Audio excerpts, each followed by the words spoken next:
ผมจะอ่อนหวานกันได้พี่น้องเด้อก็จะอ่อนหวานอย่าก็ใกล้ไมโครโฟนหน่อยหนึงก็ได้เอาไร สาธุการพระบิดาเจ้าองค์พระเยซู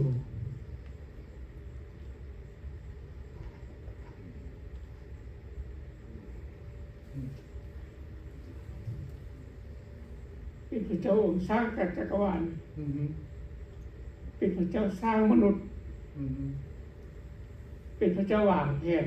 แผ่นดินโลกเป็นแผ่นดินสวรรค์พระองค์เจ้าค่ะชีวิตของพวกลูกบอกว่าจะเวลานี้เวลาจากไป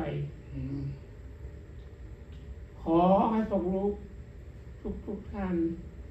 ที่เชื่อระหว่างใจในองค์พระเยซูยึดมั่นความหักยึดมั่นความเมตตาของพระเจ้าพระองค์เจ้าขาพระเจ้าลงมาห้อยอยู่ไว้บนแขนเพื่อสละความผิดความบาปของพวกลูกทุกคนบัวหญิงและชายพระองค์เจ้าขาพวกเขาน้อยทอมจิตทอมใจทอมชีวิตลงตั้งที่สุดพระองค์เจ้าขาอยู่ในฝักของเจ้าเวลานี้ขอให้พระองค์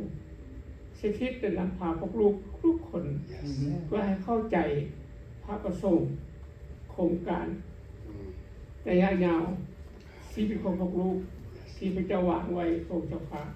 ขอให้พวกลูกตัดสินใจมอบชีวิตทุกสิ่งทุกอย่างบอกว่าแต่เวลานี้เวลาจากไปอยู่กับองค์พระเยซูโดยเฉพาะพระองค์เจ้าค่ะขอเลยสรรเสริญยกขนามขององค์พระเจ้าอธิษฐานมอบทุกสิ่งในพระนามพระเยซูคริสต์เจ้าไอ้พ่อเป็นดาวขอถามขอสัมภาษณ์ก่อนเป็นยังก็ให้มือเริ่มต้น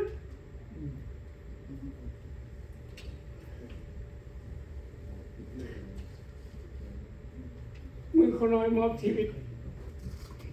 หับองค์พระเยซูท่านคนละ80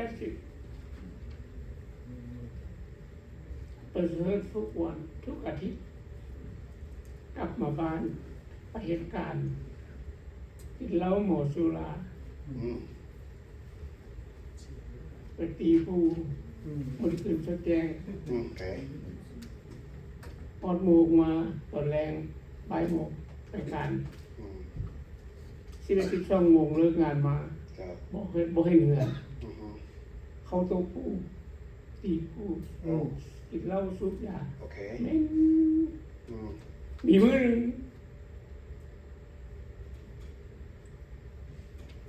เมียก็ไม่รู้ผู้นี้หรอกคนที่จากไปแล้วแต่นี่คนอยู่โอ้คนมีจากมีมือหนึ่งคนตื่นขึ้นมาคนย่างลงมาสลุมคนเม่นคิ้วที่สลุมก่อนย่างออกมาเคาะประตูนอนที่สลุมห้องเดียวเคาะประตูไปใส่แล้วพระเจ้าจะเดินอ่านเป็นท้าทายเงินบอกก็บอกรู้จักกับคนพาไทยบอกรู้จักกับพระเจ้าเอิญใส่ชีวิตของคนคนเราก็ใครประตูราคาลงมาคาลงมาแล้วก็เป็นยกมือที่มันพอยังอะไรเลยมีจะให้กับให้กับให้2 ชั่วโมงตั้งแต่มือนั่งถึงมือนี้ได้เป็นว่าทุกสิ่งอยู่กับพระเยซูคริสต์ฮาเลลูยาเขาน้อยมานี้เขาน้อยก็ยับเป็นคำพยานน้อยหนึ่งแต่ว่าอาจารย์ให้โอกาสแล้วก็คนขอบคุณพระเจ้าอีกชีวิตของอันนี้เขาเห็นน้ำตาแห่งความสุขบวกกับน้ำตาแห่งความทุกข์ได้เนี่ยพอใจที่จะห้องให้พอใจที่จะห้องให้ต่อหน้าพี่น้องโดยบ่อายเพราะว่าถ้าบ่เป็นกุศลอายได้เกิดในยุคโฮมได้ขันเบาเรื่องพระเจ้าเรื่องน้ำตาซึมสะอื้นโลดทุกเลยล่ะนับแต่เมื่อนั้นถึงมื้อนี้ว้าวขอบใจแต่ว่าจักโดนจักงานคนไทยเราก็จะ80 บาทตอนนี้ขาดนำเฉพาะ40 ว้าวขอบใจนักตัวเมื่อยมาได้พี่น้อง Thank thank you ขอบใจalright ห้องพอดีพี่น้องเห็นน้องมืดหน่อยหนึ่งเพราะว่าอาจารย์เท่าเราต้องเสียงหน้าหน่อยหนึ่งเด้อก็จริงไม่อยากให้พี่น้องเห็นกระดานมื้อนี้พวกเราจะเว้ากันว่าภาษาลาวจะเว้าว่าโบสถ์ใหญ่ย้อนเห่าห่วมแห่งกันบ่แม่นโบสถ์ใหญ่ย้อนอาจารย์ผู้เดียวแม่นบ่ alright ดังนั้นข้าพเจ้าก่อนอื่นก็ขอแนะนำตัวเองก่อนว่าข้าพเจ้าชื่ออาจารย์หุ่มพันธ์เป็นอาจารย์อยู่โบสถ์ว่าชื่อย่อว่า FLBC ความจริงแล้วทั้งหมดก็มันโบสถ์First Laotian Baptist Church Dallas ที่อยู่ก็อยู่หั่นแล้วก็ข้าพเจ้าอยู่ใน Facebook สอนทุกๆวันพุธจาก9:30 น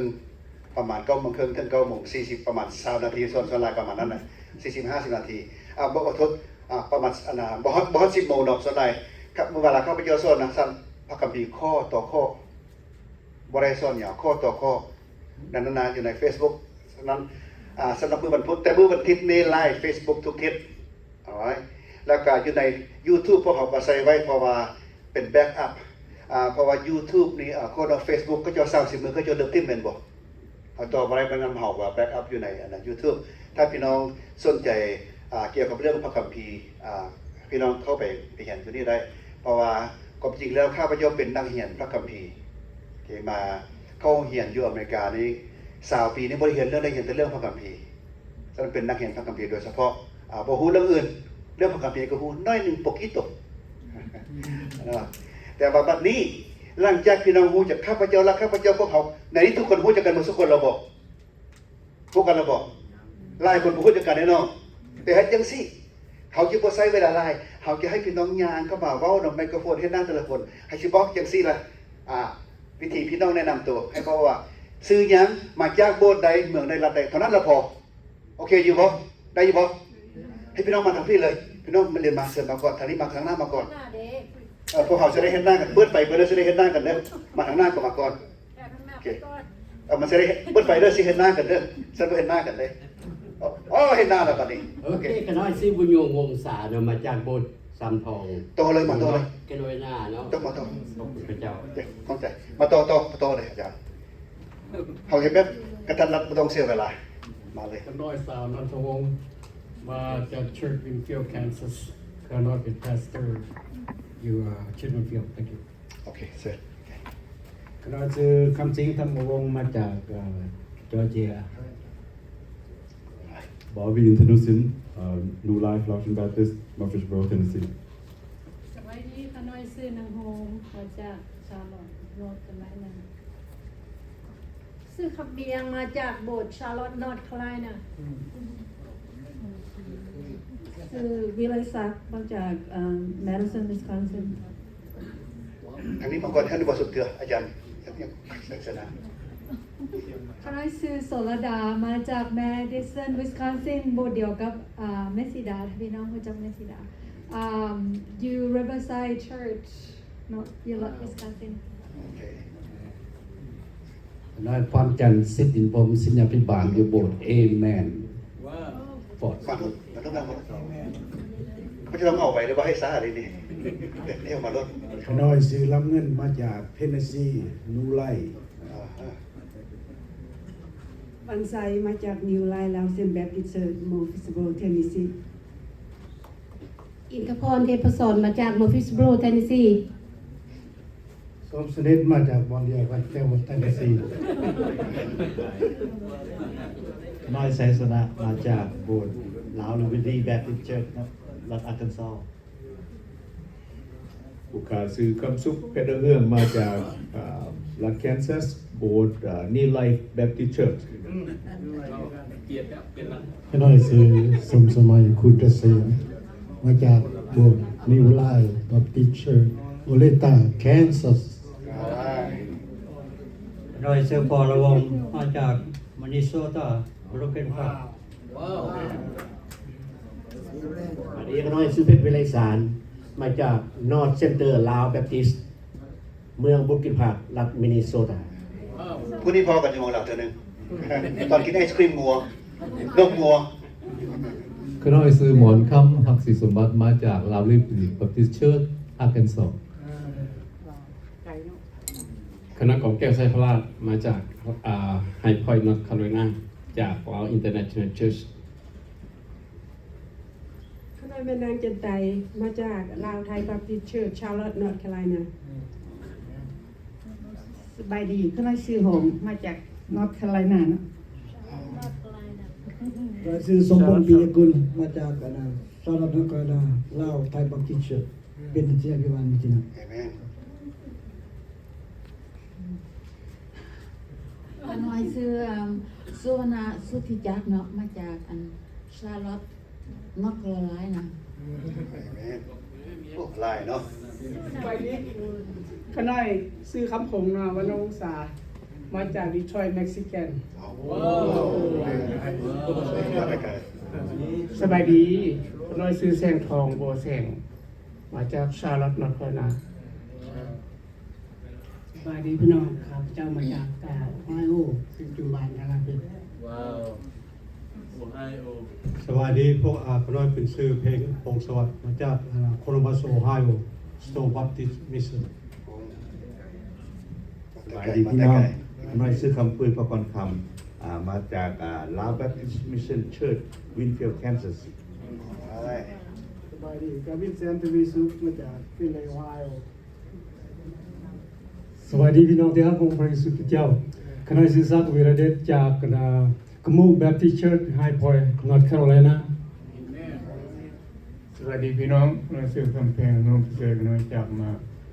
โมเชิร์ตโอวิลแบบที่อินแฮมพอยต์นอร์ทแคโรไลนา ขน้อยชื่อโซนแทนบัวพามาจากโบสถ์ขมูกลินแบปติสต์เชิร์ชไฮพอยต์นอร์ทแคโรไลนา สบายดีพี่น้องอันขณะเป็นคนหนุ่มอยู่บนโอ๊กวิวมาจากนอร์ทแคโรไลนาเป็นบทความเดียวกับอาจารย์คำแพง สบายเลย สบายเลยขน้อยซื้อแซมแกนสมบัติขมูแบปติสต์เชิร์ชนอร์ทแคโรไลนาไฮพอยต์ขน้อยซื้อวัดอภัยขมูแบปติสต์เชิร์ชนอร์ทแคโรไลนาไฮพอยต์ สบายเลยสบายเลย สบายดีขน้อยซื้อซิสมอนคัมพูซีมาจากกมูบัพติสต์เชิร์ชไฮพอยต์นอร์ทแคโรไลนา บอกขโมยได้อยู่บ่ล่ะ สมัยเลิศรถจุมโกน สบายดีพี่น้องคณะสื่อแก้ววิมานเซฮานาวงศ์มาจากโบสถ์ลาวแบปติสต์เชิร์ชเมืองซอสเบอรีนอร์ทแคโรไลนา สวัสดีพี่น้องผู้ค้าซื้อแซมโคปาญามาจากโอลิโวโกแบปติสต์เชิร์ชจากแอตแลนตาจอร์เจียเช่นเดียวกับอาจารย์คำสิงห์ธรรมวงศ์ สบายดีก็นั่งซื้อออลาดีที่เราพูดมาจากโบสถ์โอลิโวโกแบปติสต์เชิร์ชแอตแลนตาจอร์เจียบุรีรัมย์อาจารย์ ขอขั้นละกันน้อยหนึ่งพวกนี้ข้าพเจ้ามักของเสือเพิ่นลาย ตัวเองมาสิบรอดแล้วก็ยังมากองประสุมปีนั้นเจ็บเขาเอาหมอพี่น้องจื้อเลยบ่ขอบคุณพระเจ้าคำเสือดีหลาย น้อยซื้อสมใจอยู่ที่ลาวลิเบอร์ตี้บัพติสต์เชิร์ชอยู่ฟอร์สมิธอาร์คินสัน สวัสดีโซลิเวอร์ซอนขมูแบปติสต์เชิร์ชนอร์ทแคโรไลนา บอกขโมยก็ได้อยู่เนาะ ผมสลาว โอซาฮา สวัสดีคณะสื่อวิรัตมาจากลาวไทยบัพติสต์เชิร์ชที่ชาร์ลอตต์ สบายดีขน้อยซื้ออัมไพสันปันมาจากบุชาร์ลอตต์เนาะ สบายเด้อขณะ ตายแล้วนี่เลย จากเซนซีโนบิสโกโล สบายดีซื้อสุรินทร์ชัยราชจากตุจากลาวอีสต์วิลเบอร์เชิร์ชโอไฮโอ yes sir สบายดีแอรอนบูโบพังนิวงศ์มาจากโบสถ์ชูดแบปติสต์เชิร์ชเมืองฮันสเวียร์และบามา สบายดีขณะซื้อบุญมาจากอีสต์โรแบปติสต์เชิร์ชโอไฮโอ ผู้เลี้ยงมาจากนิวไลน์แบปติสต์เชิร์ชเมืองฟิสโบโรเทนเนสซี ขอบใจพี่น้องทุกคนเขาเล่นเกมมาเล่นลูกมันได้มาทุกคนผู้นี้ซื้อยังซื้อของมีคนน้อยคนฮู้บ่เป็นยังบ่ฮู้ซื้อเพิ่นแต่ต้องฮู้ซื้อพระเยซูให้อยู่สนั่งแล้วโอเคม่วนบ่พี่น้องเอา ละมื้อนี้พวกเขาสิเว้ากันเรื่องหยังเนาะมื้อนี้เขาสิเว้ากันเรื่องไปใส่ละมีไผแดอยากให้บุญใหญ่อยากให้ใหญ่เนาะ thank you มีไผแดเว้าว่าโบสถ์เฮาต้องใหญ่ alright อยากถามความแตกต่างในระหว่างโบสถ์เฮาอยากให้โบสถ์เฮาใหญ่กับโบสถ์เฮาต้องใหญ่มันความแตกต่างกันคืออันใดโอเคอาจารย์ว่าจังได๋ก่อนคือเชิญมาเว้าอยู่นี่ให้พี่น้องฟังหมดเนาะแต่เว้าสั้นๆบ่ต้องเว้ายาวเด้อดอกสั้นๆโลดต้องใหญ่กับอยากให้ใหญ่มันต่างกันจังได๋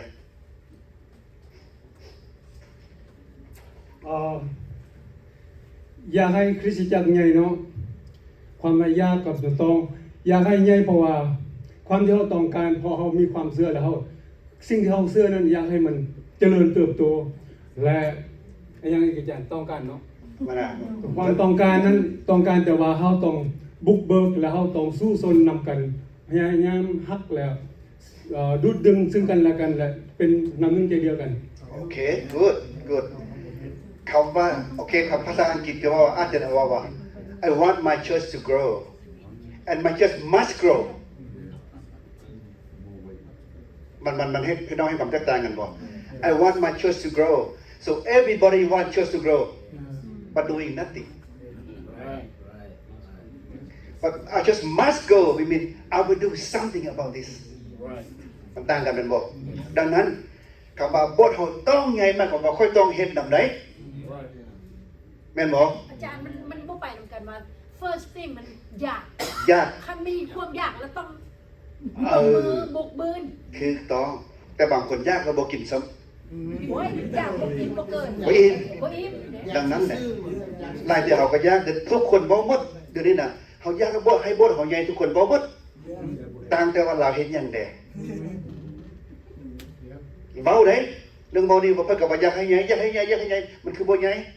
แต่เฮาสิเบิ่งกันต่อไปว่ามันสิว่าจังไดโอเคโบสถ์ใหญ่อาจจะหมายถึงมีคนหลายแม่นบ่แต่ลางเทื่ออาจจะมีคนว่าอุ้ยหลายก็หลายละละบ่มีคุณภาพหรอกว่าซั่นเด้เพราะโบสถ์เฮาน้อยกว่าพี่น้องเข้าใจบ่ถ้าโบสถ์เฮาน้อยกว่าขนาดเพิ่นหลายคนเพิ่นว่าหลายคนเฮาเพิ่นว่าสิได้เฮาแทนที่เฮาสิดีใจนำเพิ่นน่ะอุ้ยคนหลายก็หลายละละบ่มีคุณภาพบ่ได้เชื่อดอกเอาพยายามเอาใจตัวเองแม่นบ่นั่นแหละหมายความว่าเรื่องนี้พี่น้องคิดว่าจังไดล่ะ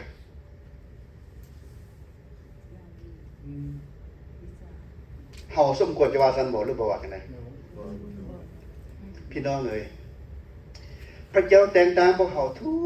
ทุกคนนี่เป็นผู้ประกาศข่าวประเสริฐแม่นบ่ผู้ใดก็อย่าแต่เฮาบ่เชื่อเท่านั้นนะบ่ประกาศข่าวเชื่อแต่เฮาเชื่อเป็นผู้ตัดสินคนเฮาเฮ็ดเวียกเกินหน้าที่คือเฮาบอกเมื่อกี้แหละโอ้ยใหญ่ก็ใหญ่ละละบ่มีคุณภาพแล้วเขาตัดสินเพิ่นแล้วเด้เฮาแม่นไปยึดไปตัดสินเพิ่นพระเจ้าบ่เคยแต่งตั้งผู้ใดเป็นผู้ตัดสินนอกจากพระเจ้าพี่น้องที่รักแต่ในที่นี้พี่น้องอาจจะเว้าพี่น้องอาจจะเฮ็ดแต่ตอนนี้ให้พี่น้องคิดใหม่เด้อต่อไปนี้ข้าพระเจ้าจะบ่ตัดสินผู้ใดบ่ได้เฮ็ดอันนั้นบ่ได้เฮ็ดอันนี้บ่ถูกต้องดอกไปตีหันตีนี่เพิ่นเฮาไปตีเพิ่นแล้วเพื่อให้เฮาดีขึ้นซั่นบ่พี่น้องบางเทื่อเฮาไปเว้าทับถมผู้อื่นเพื่อจะให้ผู้อื่นมาพร้อมเฮาแม่นบ่ความจริงมันบ่แม่นอันนั้นได้พี่น้องเฮาบ่ได้ดีขึ้นเท่าใดถ้าเฮาตีผู้อื่นดังนั้นแล้วเฮาว่าถ้าเพิ่นคนเพิ่นหลายขอบคุณพระเจ้าแม่นบ่สะอ่อนนำเพิ่นอันนั้นก็ยังดีกว่าทุกคนอยากให้บทใหญ่แต่บ่ได้เฮ็ดหยังหลายเท่าใดเฮาจะต้องว่าบทเฮาจะต้องใหญ่บ่เมื่อกี้อันที่1เพราะว่าข้าพเจ้ากรรมการปีนี้มันบอกให้บ่เฮาเรื่องเงินรายให้บ่เรื่อง church membership ถึงหมายความว่าสมาชิกก่อนอันที่1เกี่ยวกับพี่น้องว่าเฮาต้องเข้าใจการเป็นสมาชิกของโบสถ์บ่ฮู้ว่าพี่น้องคิดในการเป็นสมาชิกคริสตจักรบ่แม่นเพียงแต่มีชื่อในบัญชีเท่านั้นเด้แต่แม่นการเป็นเจ้าของการอุทิศตนและมีส่วนร่วมในเรื่องงานต่างๆส่วนร่วมในชีวิตของคริสตจักร สมาชิกบ่เป็นหมาโบสซื่อๆแต่แม่นครอบครัวนำกันเขาต้องเข้าใจเช่นนั้นบางเทื่อบางพวกเขาบ่เข้าใจเรื่องการเป็นสมาชิกพี่น้องฉะนั้นอยากถามพี่น้องว่าโบสถ์พี่น้องนี่ฮับสมาชิกหรือว่าฮู้ตนเองเป็นสมาชิกได้แนวใด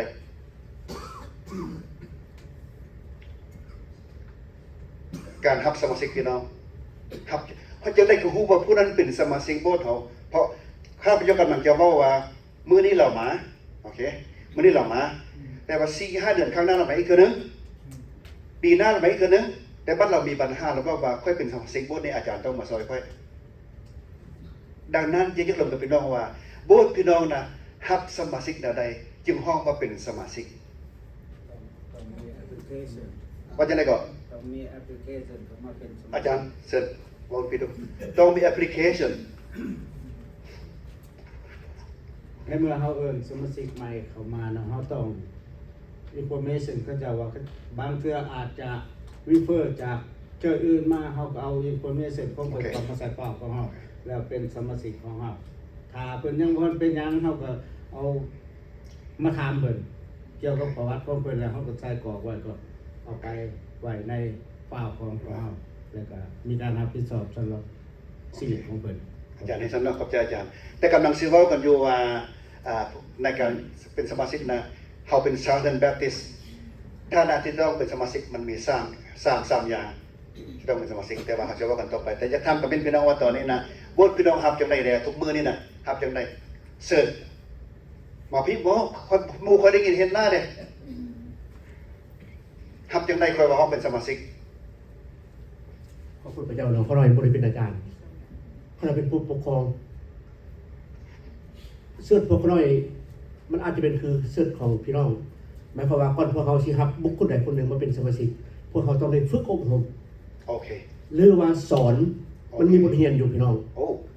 ต้องเข้าใจซะก่อนจะมีนักที่เขาไปสอบอย่างแล้วเรียบร้อยเขาจบบทเรียนเขาแล้วเขาจึงเอาแอปพลิเคชันคืออาจารย์ว่ามัน ขั้นตอนนี้ยากเกินเลย แม่ละเวลาเขาสิว่ามาแต่ใส่มาโบสถ์แล้วซึ่งมาเป็นสมาชิกโอเค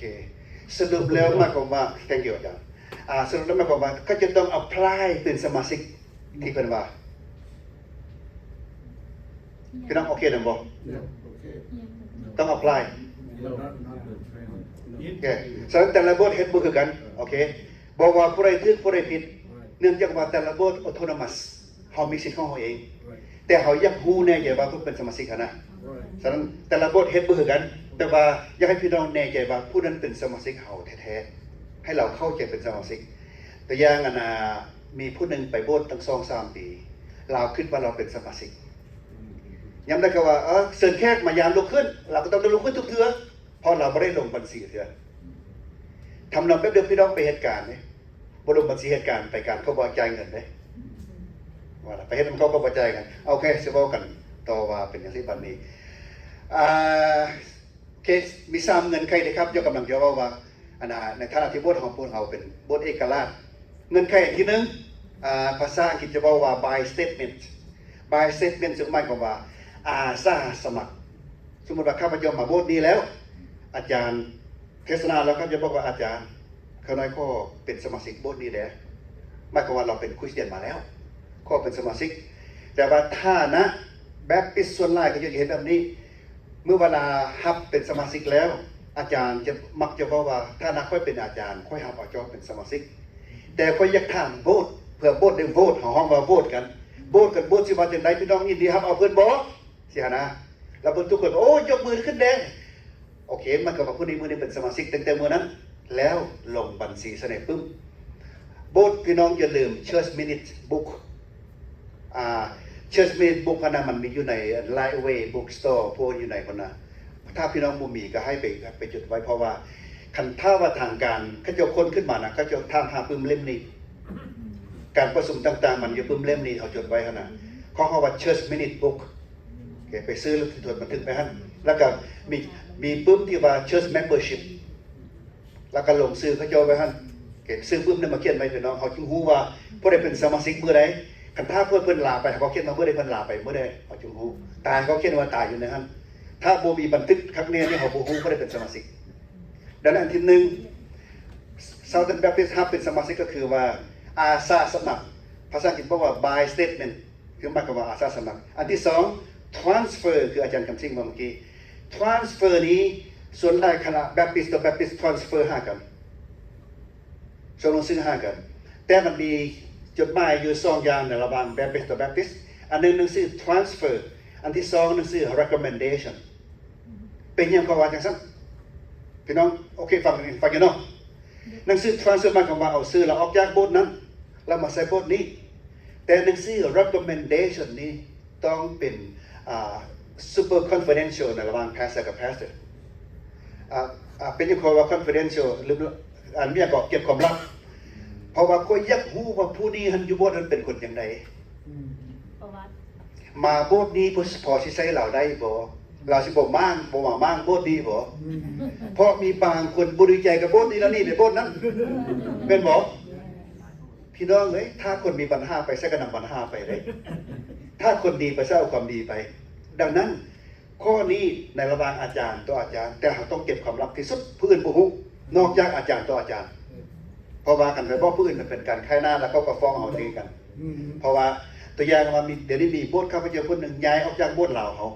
ไปอยู่โบสถ์อเมริกาเพิ่นเขียนหนังสือมาเพิ่นก็ถามว่า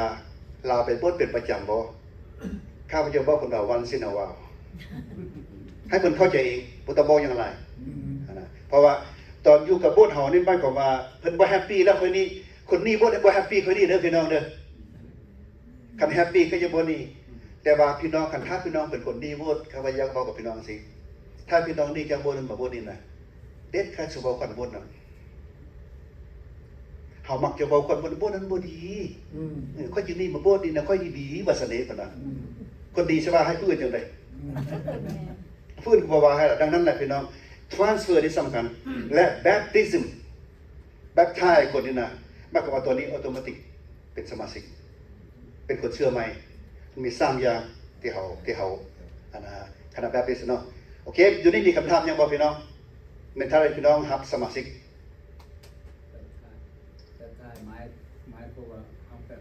แบบไทยในโบสถ์เฮานั่นแหละแล้วก็แบบไทยนี่คันถ้าเป็นไปได้พี่น้องเฮ็ด certificate ให้ก็จะบ่ดีเด้อ certificate of baptism ให้ก็จะโดนเพราะว่านะคันแต่ก่อนข้าพเจ้าแบบไทยอาทิตย์นี้แล้วให้อาทิตย์หน้าแต่เดี๋ยวนี้แบบไทยอาทิตย์นี้ให้อาทิตย์นี้เป็นยังพอจังซั่นเพราะเฮาฮู้ชื่อเขาเจ้าเราเด้เฮาเตรียมเราเด้เฮาก็เตรียมเอกสารก่อนหลังจากเขาเจ้าแบบไทยแล้วเฮาก็มอบให้เขาเจ้าเลยเพราะว่ามีบางเทื่อมีครั้งหนึงข้าพเจ้าพาคนไปขึ้นศาลผู้นี้ถูกตัดสินส่งคืนเมืองลาวเพราะว่าเรามีคดีหลังจากถูกตัดสินแล้วข้าพเจ้าก็บ่ฮู้ว่าเป็นหยังใจกล้ามันยกมือขึ้นพวกเจือเพิ่นก็ว่า Who are you? Why you raise your hand? ข้าพเจ้าบอกว่า I am his pastor. He's so and so แล้ววันนี้เจือก็บอกว่าโอเคเราเอาพวกเราเยอะก็จะมาประชุมกันข้อที่มันป๊อกวันนึง case repeal ว้าวปัจจุบันเลยว่าพอจะบอกว่า pastor take him home ดังนั้นพี่น้องถ้าเป็นทหารอย่าง if you are Christian I want to see your certificate of baptism บางเรื่องมันซอยจาก ถ้าสมมุติว่าเพิ่น ทำอยู่นี่เสร็จมั้ยเขาจะได้ยินโอเค ถ้าสมมุติว่าเพิ่น transfer มาจากโบสถ์นึงแล้วเพิ่นมาบอกเขาว่าบัพไทยแล้ว โอเค โอเค แล้วเฮายังสิบัพไทยให้เพิ่นอยู่บ่หรือว่าเพิ่นว่าเพิ่น transfer มาแล้วแต่ว่าเพิ่นว่ามาขอบัพไทยอีก good question both good question พี่น้องเข้าใจเนาะคนหลายคนก็เกี่ยวห้องมารีแบบไทยเอาสำหรับคนที่ให้ freedom ถ้าเขาอยากเรียกแบบไทยก็แบบไทยให้เขาเจ้าถ้าเขาบ่อยากแบบไทยเขาก็รับเขาเจ้าเพราะว่าการบัพติศมานั้นบ่ซอยให้คนขึ้นสวรรค์สำหรับเขาเจ้าถ้าเขาเจ้ายอมเขาก็แบบไทยให้เขาเจ้าเพราะว่าแม้แต่ข้าพเจ้าเขาเป็น Baptist 100%แต่ว่า Church of Christ เขาเจ้ามานะอาจารย์เขาน้อยแบบไทยแล้วเขาน้อยบ่อยากแบบไทยโอเคบ่เป็นหยังแต่ว่าเขาไว้บัญชีนึงว่าผู้นี้บ่ได้แบบไทยอยู่โบสถ์เฮามันแอนต้องคำถามเจ้าบ่โอเคคุณโอเคเขาสิเว้ากันต่อไปเพื่อบ่อยากให้พี่น้องนั่งดนสิเมื่อย3ชั่วโมงอันที่2เกี่ยวกับเรื่องการเป็นสมาชิกเกี่ยวกับพระคัมภีร์เป็นหลักพื้นฐานเนาะเฮาปกติว่าเรื่องเป็นหลักพื้นฐานว่าจังซี่ อิงตามพระธรรมเอเฟโซบทที่2ข้อ19เรียกว่าเจ้าเป็นสมาชิกในครอบครัวของพระเจ้าถ้าเป็นสมาชิกแล้วบอกพระเจ้าว่าตั้งแต่มื้อนี้เป็นต้นไปนะเจ้าเป็นครอบครัวแล้วเจ้าบ่แม่นแขกมาเยี่ยมยามแล้วโบสถ์นี่เป็นโบสถ์เจ้าจะบ่ได้ว่านี้โบสถ์ค่อยอันนี้มันอาจารย์ค่อยอันนี้ครอบครัวค่อยหาบ่ได้แต่เมื่อก่อนนี่บ่ได้ค่อยมายามให้ซื้อตอนนี้หมายความว่าอิงตามปกติข้อนี้มันมัวหลายเนาะเอเฟโซบท2ข้อ19ได้บอกว่า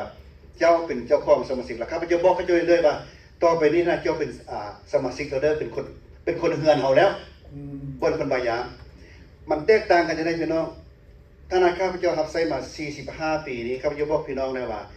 คันถ้าสมาชิกมีเวียกได้ข้าพเจ้าสิแลมไปซอยเป็นเรียกนำกันแต่ว่าคันนั้นแม่มเบอร์บ่เป็นสมาชิกนะครับพระเจ้าสิย่างพี่น้องเข้าใจความหมายบ่ถ้าสมาชิกเป็นอย่างก็ต้องไปซอยก่อนแต่ว่าถ้าบ่เป็นสมาชิกซอยสมาชิกก่อนแล้วก็ซอยผู้นั้นคนเงินเฮาก่อนดังนั้นล่ะการเป็นเมมเบอร์นี่คือสำคัญแบบนี้พี่น้องอยู่ใน1โครินธ์บท12ข้อ12ถึง27เดี๋ยวเว้าเรื่องห่างกายอาจารย์ดร.อินตาก็เว้าเมื่อคืนนี้ฉะนั้นการเป็นสมาชิกนี่หมายความว่าเจ้าเป็นภาคส่วนของโบสถ์นี้อาจจะมีหน้าที่รับผิดชอบวันหนึ่งเผาพยายามซอยให้พี่น้องมีหน้าที่รับผิดชอบในโบสถ์ส่วนรายข้าพเจ้าสิมาโบสถ์ละโอเคมาโบสถ์ละนี่ข้าพเจ้าเข้าใจว่า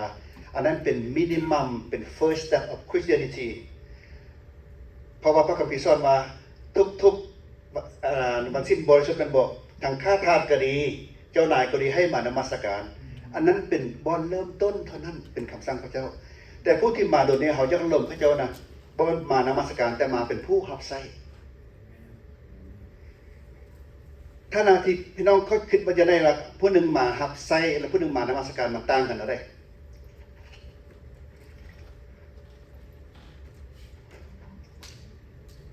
ผู้หนึ่งมาฮอดมองแล้วมานมัสการแล้วละมาผู้หนึ่งมารับใช้ความแตกต่างสองคนนี้มันต่างยังกันอยู่ในผู้รับใช้มีบางหลายคนพี่น้องไปก่อนบ่แม่นบ่พี่น้องไปเตรียมก่อนทุกอย่างเข้ามากะยานพี่น้องฮ้อนพดก็เปิดแอร์ยันพี่น้องหนาวก็เปิดฮีตยันพี่น้องมืดก็เปิดไฟต้มกาแฟผู้รับใช้ในเฮ็ดมาดพี่น้องอันนั้นดังนั้นหมายความว่านะให้เจ้าฮู้ว่าเจ้าเป็นภาคส่วนของในโบสถ์นะเจ้ามีภาคส่วนของร่างกายจะต้องติ่งอันนั้นนึงพี่น้องเอ้ยคนหัวใจอันนั้นเลือดตันหัวใจเป็นยังค่อยตายมันน้อยๆนึงวันอื่นไปเฮ็ดเวียกนี่มันคือตายซั่นน่ะกระโบแตกตายยังกับท่าร่างกายถ้าเฮาเป็นภาคส่วนในโบสถ์แล้วเฮาบ่เฮ็ดเวียกโบสถ์มันบ่เดินไปใส่แทนที่เลือดมันสิเดินผ่านไปเจ้าไปเสือกไปตัดหมู่มันบ่เดี๋ยวนี้บางคือเฮาก็ตัดหมู่ข้าพเจ้าบ่ฮู้พี่น้องตัดหมู่หรือบ่โบสถ์นี้ค่อยมาก่อนค่อยเป็นผู้ใหญ่ต้องฟังความค่อยนี่นั่นแหละพี่น้องกำลังตัดหมู่ได้หั่นน่ะตัดทางหมู่พี่น้องชื่อได้บ่4คนห้ามคนลอยมาหาพระเยซูนะเป็นยังหลักเข้าประตูบ่ได้ฮะ คนตันทาง ว่าจะได้ก่อ พระเจ้าตันทาง มันไพ่ตันทาง พระสุน บ่ผู้เชื่อพระเจ้าตันทางแม่นบ่พออยากฟังลายจะฟังเอาตัวเองผู้เดียวบางเทื่อเฮาก็เป็นนั้นแทนที่เฮาสิเป็นผู้พาหมู่ไปเฮาไปตันทางเอาไปตัวเขาสินั่นแหละพี่น้องจากแปลงทุกภาคส่วนต้องเฮ็ดเวียกในร่างกายนี้เมื่อนึงอยู่ในโบสถ์เฮามีผู้นึงเก็บค่าบ่ไปเวียกครับเจ้ามื้อนี้เป็นยังก็บ่ไปเวียกนะเจ็บค่าอาจารย์เอ้ากระปะค่าไปบ้านตัวก็ไปตัวกันนะบ่ได้เด้อาจารย์คิดไปหมดว่านั่นแหละพี่น้องพระคัมภีร์ข้อนี้บอกว่าถ้าเป็นสมาชิกเฮาต้องเข้าใจหน้าที่เฮาเข้าใจหน้าที่แต่ข้าพเจ้าบ่อยากให้พี่น้องเฮ็ดตามหน้าที่โอ้เป็นยังกับว่าซั่นเมื่อกี้ว่าให้เฮ็ดบอกเข้าใจหน้าที่แต่ว่าตอนนี้บ่อยากให้เฮ็ดตามหน้าที่ถ้าเฮ็ดตามหน้าที่อันน่ะมันขี้ค้านมันบ่ใจใส่ถ้าเฮ็ดด้วยความรักด้วยใจสมัครไปได้ดีกว่าอ๋อนี่เป็นหน้าที่ค่อยเมียต้องครัวกินให้พวกมื้อนี้บ่อยากครัวกับครัวเพราะหน้าที่ค่อยทั้งตัวเองบ่แฮปปี้ ใส่เกลือเป็นหลาย คันถ้าตัวเองมื้อนึงแฮปปี้อยู่คักหลายเด้นั่นพี่น้องข้าพเจ้าบ่อยากให้พี่น้องอาจารย์บ่อยากให้เฮ็ดตามหน้าที่ให้เฮ็ดตามด้วยความสมัครใจแม่นบ่ มากอันนี้แหละเพราะว่า second มาเพราะว่าอันที่สองเกิดกว่าอันเก่าหั่นน่ะเฮ็ดตามหน้าที่เกี่ยวกับนั้นบอกเท่าไหร่อันนี้ตอนนี้บอกว่า commitment ฐานะที่เป็นสมาชิกต้องมี commitment ซึ่งแปลภาษาลาวว่าจังได๋บ่ ให้คำมั่นสัญญา ให้คำมั่นสัญญาเวลาเจ้าเอาผัวเจ้าทำพวกว่าเจ้าสิเอาค่อยดนปานใดพวกเขาไปจักแล้วอยู่ได้ก็อยู่บ่อยู่ได้ก็บ่เอาบอกจังก็สิว่าจังได๋จังได๋บ่เอาแล้วนั่นน่ะเอาเฮียงก็ต้องสัญญากับค่อยแม่ว่าจะอยู่นำค่อยเป็นตายหายดีอยู่นำค่อยมันบ่นั้นถ้าเราที่เป็นสมาชิกเขาต้องสัญญาเฮาแต่งงานกับพวกนี้แล้วพวกแม่แต่งงานกันแล้วให้คำมั่นสัญญาต่อกันดังนั้นสมาชิกทุกคนต้องให้คำมั่นสัญญาว่าข้าพเจ้าจะสร้างโบสถ์นี้ให้มันใหญ่ข้าพเจ้าจะเฮ็ดบ่อยากให้มันเฮ็ดซื่อๆต้องให้คำมั่นสัญญาว่าข้าพเจ้าจะเฮ็ดสิ่งใดๆก็เฮ็ดพี่น้องเฮาก็เฮ็ดได้หมดทุกอย่างดอกแต่เฮ็ดจังได๋เฮาก็เฮ็ดสิ่งนั้นแม่นบ่อันนั้นเป็นสิ่งที่ว่าอิงตามพระคัมภีร์ให้เฮาเป็นเช่นนั้นอันที่2พี่น้องโอเคแล้วก็อิงตามพระธรรมเฮบเรบท13ข้อ17เว้าว่าสมาชิกต้องสนับสนุนผู้นำฝ่ายวิญญาณถ้าพี่น้องบ่ได้เป็นอาจารย์อย่าลืมสนับสนุนอาจารย์เด้ออย่าสุดท้ายตีแต่อาจารย์เด้พี่น้องฮู้บ่อยู่บ้านนี่อาจารย์ผู้ใดก็คนหมด100คนเขาเจ้าก็ตี99คนแล้วพี่น้องสิมาตื่นเป็น100อีกไปบ้านเมียก็ตีอีกตายอาจารย์มันหมดไปเลยแม่นบ่ดังนั้นหมายความว่าเป็นอาจารย์กับพี่น้องเป็นผู้นำนี่นะทึกตีปีนึงบ่แม่นน้อยเถื่อแต่มีปีนึงคือเดียวก็ออกโทเบอร์เป็นมื้อขอบคุณอาจารย์ขอบใจอาจารย์อย่าสลืมพี่น้องคำขอบใจอาจารย์นี่มันกำลังใจเลยกำลังยังก็บ่แห้งเท่ากำลังใจแบบรูปร่างมีคนลูกเขาให้อยู่ไปอ่อยมันแม้มันดีใจก็ลูกน่ะแม่นบ่ล่ะบัดนี้ผู้ใหญ่เขาอ่อนกำลังกันไปรูปร่างกันโอ้ยมีแห้งได้อาจารย์อ่อนกำลังพี่น้องทุกวันอาทิตย์อาจารย์ต้องเทรนต้องให้พี่น้องมัดมีอย่างก็มาให้มัดเตรียมพร้อมตัวอาจารย์เลือกยังบ่นี่น่ะดังนั้นหมายความว่าเขาให้กำลังใจอาจารย์นะซอยอาจารย์อยู่สบายโอ้อีตนอาจารย์นี่ว่าซั่นนี่อาจารย์เฮ็ดเวียกหลายเว้าอีตนซื่อแล้วอาจารย์เซาเมื่อยบ่หลายคนเว้าอีตนอาจารย์เด้อาจารย์เฮ็ดเวียกทั้งวันทั้งคืนไปให้ไปนี่อันนี้แต่ว่าบ่เคยถามซอยอาจารย์ดังนั้นนะพี่น้องถ้าเราเป็นสมาชิกต้องสนับสนุนอาจารย์แน่ผู้นำอันนี้คือหน้าที่ของสมาชิกอันที่3สิ่งที่สมาชิกต้องอุทิศตนworship ต้องนมัสการเป็น faithfully worship ต้องเป็นคนนมัสการอย่างสัตย์ซื่อนมัสการอย่างสัตย์ซื่อนอกจากซอยอาจารย์แล้วถ้ามานมัสการนะอยากให้พี่น้องเข้าใจคือหนึ่งการนมัสการพระเจ้าเป็นอย่างนี้พี่น้องถ้าพี่น้องเข้าไปในห้องนมัสการแล้วทุกอย่างสิเป็นเด็กน้อยห้องเพลงกะยากลางขับพยานกะยาเมียงกะยาเป็นการนมัสการทั้งหมดนั่นน่ะเฮาฮู้ว่าพระเจ้าอยู่หั่นแม่นบ่เป็นประมุขแม่นบ่คันถ้าเฮาฮู้ฉะนั้นแล้วนะเป็นหยังเฮาจึงย่างออกย่างเข้าเป็นหยังเฮาจึงหลงกันเป็นหยังเฮาจึงลิ้นโทรศัพท์เพราะเฮาฮู้ว่านี่มันการนมัสการแม่นบ่พี่น้องเราไปลมผู้สาวพวกนั้นเขาผู้บ่าวคนน่ะแล้วก็จะปิ่นหลังใส่ว่าเขาจักความเขาก็ยังนี่เลยเนาะสักลมสาวใส่งอนเนาะเลยนั้นพี่น้องการนมัสการเป็นทำนองนั้นพี่น้องเขาต้องเอาปะเมื่อทุกอย่างมานมัสการพระเจ้าตอนนี้เวลาพี่น้องสอน Sunday School ข้าพเจ้าบอกเป็นครูสอน Sunday School บอกข้าพเจ้าส่วนหลังจากห้อง Sunday School เขาจะมีเวลา15นาทีเลือกเป็นบอกเลิกนี่แล้วนะSunday School มีหน้าที่เตรียมจิตใจพี่น้องที่ไปนมัสการนะให้พี่น้องเตรียมพร้อมเด้อมื้อนี้เข้าไปนมัสการนะไปเข้าห้องน้ำห้องไหนก่อนเข้าไปแล้วบ่ต้องออกมาพี่น้องสมมุติว่าโจสวิทมานั่งต่อหน้าเฮาเด้เฮาเป็นคนไทยซะเนาะโจสวิทมานั่งนี่เฮาสิย่างอ้องย่างเข้าอยู่บ่แต่ป่านนั้นบ่ว่าพระเจ้าเป็นกษัตริย์ยอมกษัตริย์พระว่าพระบ่ยอมเก่งนั้นข้าพเจ้าจึงเว้าว่าต้องขอโทษใช้ภาษานี้ข้าพเจ้าจึงเว้าว่าพี่น้องพุทธน่ะเขาเจ้าเชื่อพระเจ้าผิดองค์แต่ความยำเกรงเขาเจ้าดีกว่าพวกเขา sorry ถึงว่าอย่างนั้นเพราะว่าเห็นมันเป็นอย่างนั้นคนพุทธโบราณเขาจะไปว่าเป็นนั้นเพิ่นบ่ยังก็อยากเขาจะบอกเขาจะแต่ว่าเขานั่งหนกอยู่แม่นบ่ยำเกงแต่คริสเตียนเฮาเด้โอ้ยย่างออกย่างเข้าอารมณ์กันอยู่นั่นหมายความว่าเฮามีความเชื่อแต่ขาดความยำเกรงพี่น้องagree บ่เดี๋ยวนี้เฮาบ่ยำเกรงพระเจ้าพอทุกมื้อนี่น่ะเฮาบ่ยำเกรงแม้แต่ตัวอาจารย์คือกันบ่ยำเกรงพระเจ้าพอคันถ้ายำเกรงพระเจ้าพอนะอาจารย์บ่เฮ็ดการบ่ดีดอกเพราะว่าพระเจ้าเห็นเฮาทุกบ่อนดังนั้นน่ะพี่น้องความเชื่อเฮาทันดีแล้ว แต่เฮายำเกรงพระเจ้าบ่พอพอพระเจ้าบอกเฮาก็ยังบ่เฮ็ดจึงแปลว่าเฮาบ่ยำเกรงพระเจ้าถ้าลูกเขายำเกรงเฮาบอกลูกก็ต้องเฮ็ดพระเจ้าบอกเฮาก็ต้องเฮ็ดอันนี้คือความยำเกรงนั้นว่าจังได๋ลูก พอดีอาจารย์ออกมาตัวนี้ก็มันว่า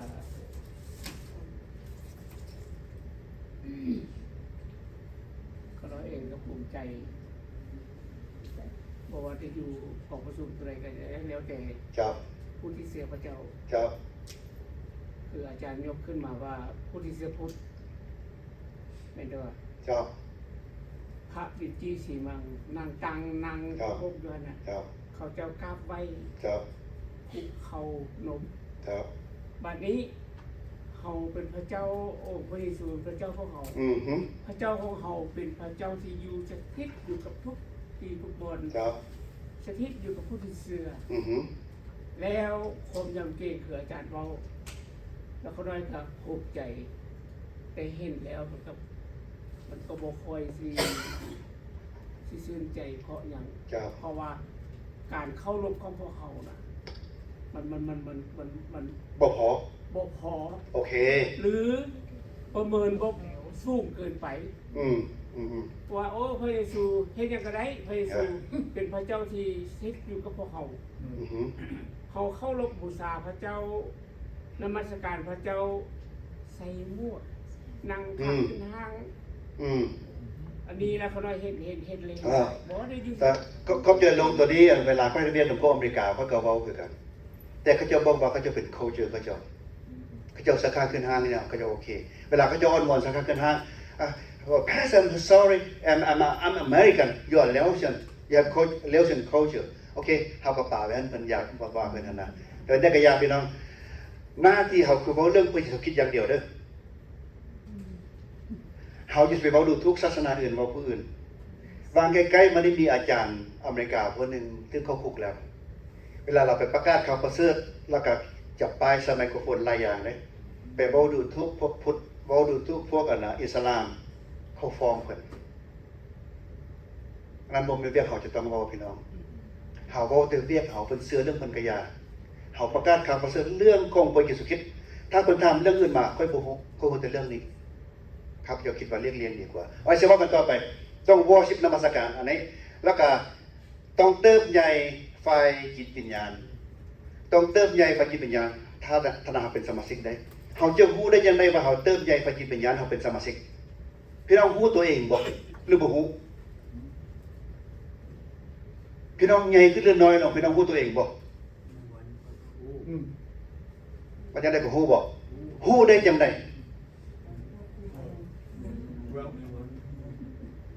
เปลี่ยนไปโบสถ์ ไปโบสถ์โอเค ก็ต้องไปบอกอาจารย์ว่าแค่อาจารย์เอามาโบสถ์นี่นะ มียังไงเขาซอยเจ้า ว้าวโอเค เรื่องอันใด ฮะ เวียกงานอันใด ฮะ หลังเทื่อนะบ่ให้อาจารย์บอกเองเขาเบิ่งสิ่งใดสิมันมีความต้องการนะเขาฮู้ในครอบครัวเขาไม่ได้หมู่เนาะบ่มีเขาต้องการเฮ็ดสิ่งนั้นครับ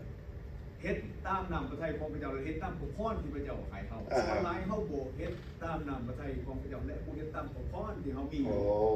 เฮามีพระพรน้อยๆปัดขวดบ่ล้างห้องน้ำ เฮ็ดโลด กินบ่ เฮ็ดโลดโอเค เฮาเพิ่นจะไปเป็นพาสเตอร์บัด โอ้ นี่แหละคือปัญหาใหญ่ที่สุด ว้าว ปัญหาเฮามีพระวิญญาณบริสุทธิ์ในจิตใจว่าคานเกิด yes sir มีความสำนึกรับผิดชอบเกิดเป็นอาจารย์นี่สุไปตีเพิ่นครับสนับสนุนเพิ่นซอยเหลือเพิ่น Amen เฮ็ด เขาว่ากันเมื่อกี้แล้วนี่เนาะ สามารถเฮ็ดได้ Amen นั่นแหละคือเรา thank you sir ขอบใจโอเค เฮาเมื่อกี้ก็ตามกับคืนเนาะเฮาจะฮู้ได้จังได๋ว่าจิตวิญญาณเฮาเติบใหญ่เท่าที่มื้อปีกายกับปีนี้เฮาจะเทียบกันได้จังได๋เฮาฮู้ได้จังได๋หรือว่าเฮาซ้ำเก่าหรือว่าเฮาน้อยลงเปลี่ยนแปลงปีกายนี้ค่อยเห็นจังซี่แม่นบ่ต่างเก่า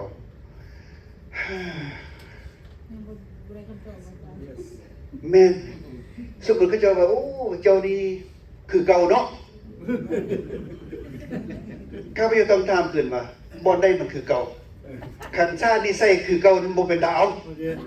โอเคเพราะนิสัยเก่าเขาเป็นบ่ดีแต่ว่าเจ้านี่บ่คือเก่าหรือว่าเจ้าคือเก่าหรือว่ามันว่าจะคือเก่าเนาะคือเก่าไม่ก็ว่าเฮาบ่มักตัวนี้โอเคแต่ว่าถ้าว่าเจ้าเปลี่ยนเนาะสิเฮาดีใจเด้เจ้าเปลี่ยนเนาะเพราะว่าตะกี้เจ้าเป็นจังซี่นะบางทีนะผู้อื่นอาจจะเว้าได้ว่าชีวิตเจ้าเปลี่ยนเจ้าเห็นเฮาได้บางทีเฮาบ่ต้องบอกผู้อื่นว่าโอ้ยค่อยเป็นคุยเสร็จแล้วค่อยเปลี่ยนแล้วค่อยดีขึ้นแล้วบางทีบ่ต้องบอกก็ได้ให้เขาเจ้าเบิ่งโดยเฉพาะอย่างยิ่งผู้อยู่ไกลข้างเฮาการประกาศข่าวประเสริฐพี่น้องที่ฮักแพงยากกว่ามันเป็นครอบครัวเด้อเพื่อนก็พอบอกกันได้โอ้ยค่อยบ่จะเจ้ามาแต่น้อยพุ่นน่ะพระเยซูก็ถึงบ่มันยากกว่าไปบ้านนาซาเรตน่ะครอบครัวเขายากกว่าหมู่แต่พี่น้องเอ้ยข้าพเจ้าอยากซอยพี่น้อง สักส่วนพี่น้องเห็นข้อหนึ่งเพื่อมีผู้ใดรู้จักกันนะ Evangelism Explore เลยมีผู้ใดรู้บ่เคยรู้บ่ดร.มีแต่อาจจะมีผู้เดียวรู้โอเคจะถามแบบนี้พี่น้อง If you die tonight are you sure you will go to heaven Evangelism Explore จะถามว่าเจ้าแน่ใจบอกว่าเจ้าตายมื้อแลงนี้ก็สิไปสวรรค์อุ้ยคนลาวเครียดบ่เอาบัดนี้ข้าพเจ้าก็ส่งไอ้น้องอาจารย์บุญจันทร์ข้าพเจ้าว่าเฮาเอื้อยผู้นึงอันนี้เพิ่นบ่มาปีกายเพิ่นมาให้จังได๋อาจารย์บุญจันทร์บอกว่าต้องพยายามเอาเอื้อยเฮาเด้อข้าพเจ้าก็เลยคิดเอา Evangelism Explore นี่มาเปลี่ยนคำเว้าในน้องพี่น้องเปลี่ยนนิดนึงคิดอาจจะแชร์ให้ฟังแล้วมีบางบทแทนที่จะเว้าว่าถ้าเจ้าตายมื้อแลงนี่นะมื้ออื่นเจ้าสิไปเจ้าแน่ใจสิไปสวรรค์บ่ข้าพเจ้าก็เลยเปลี่ยนว่าเอ้ยเดี๋ยวนี้ค่อย70 ปีแล้วค่อยบ่ฮู้เมื่อใดค่อยสิตายแต่ก่อนหน้าค่อยตายค่อยจะเว้าอันนี้ให้เจ้าฟังนะพอค่อยแน่ใจว่าเดี๋ยวนี้เนี่ยค่อยถ้าค่อยตายค่อยไปสวรรค์ก็อยากให้เจ้าไปนำเอ้ยเฮาว่าเฮาตายบ่แม่นเราตายพี่น้องรอเบิ่งบางทีอาจารย์คำสิ่งหมู่เฮาฮู้เฮาหลายปีแล้วฮู้เฮาเป็นอาจารย์โอเคฮู้แล้วแต่เมื่อเฮาบ่ได้บ่มีจักเทื่อเดี๋ยวนี้ว่าโอ้ยก่อนหน้าเฮาสิตายเฮาขอบ่ให้หมู่ฟังนั่น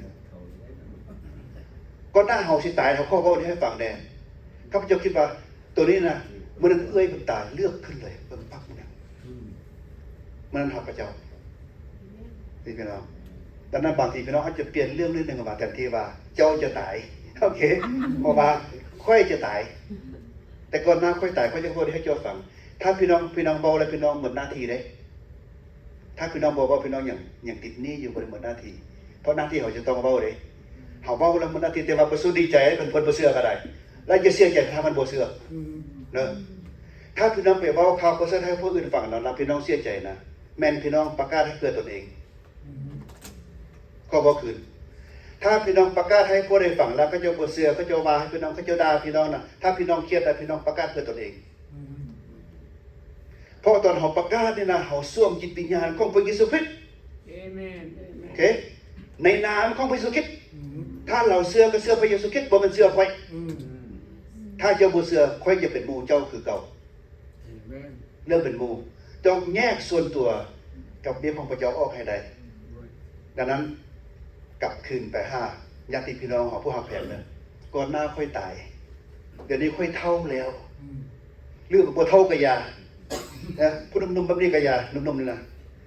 ค่อยบ่ฮู้เมื่อใดค่อยจะตายค่อยบ่ฮู้เรื่องมื้ออื่นได้ยานค่อยบ่ฮอดมื้ออื่นขอบ่มื้อนี้ซะเปลี่ยนวิธีน้อยนึงพี่น้องมันคือจะซอยเนาะอันนี้เนาะฉะนั้นจิตวิญญาณใหญ่ขึ้นนะพี่น้องมันชีวิตเปลี่ยนแปลงการทำให้เปลี่ยนแปลงการรับใช้เปลี่ยนแปลงมาบ่ก็มาแต่เช้า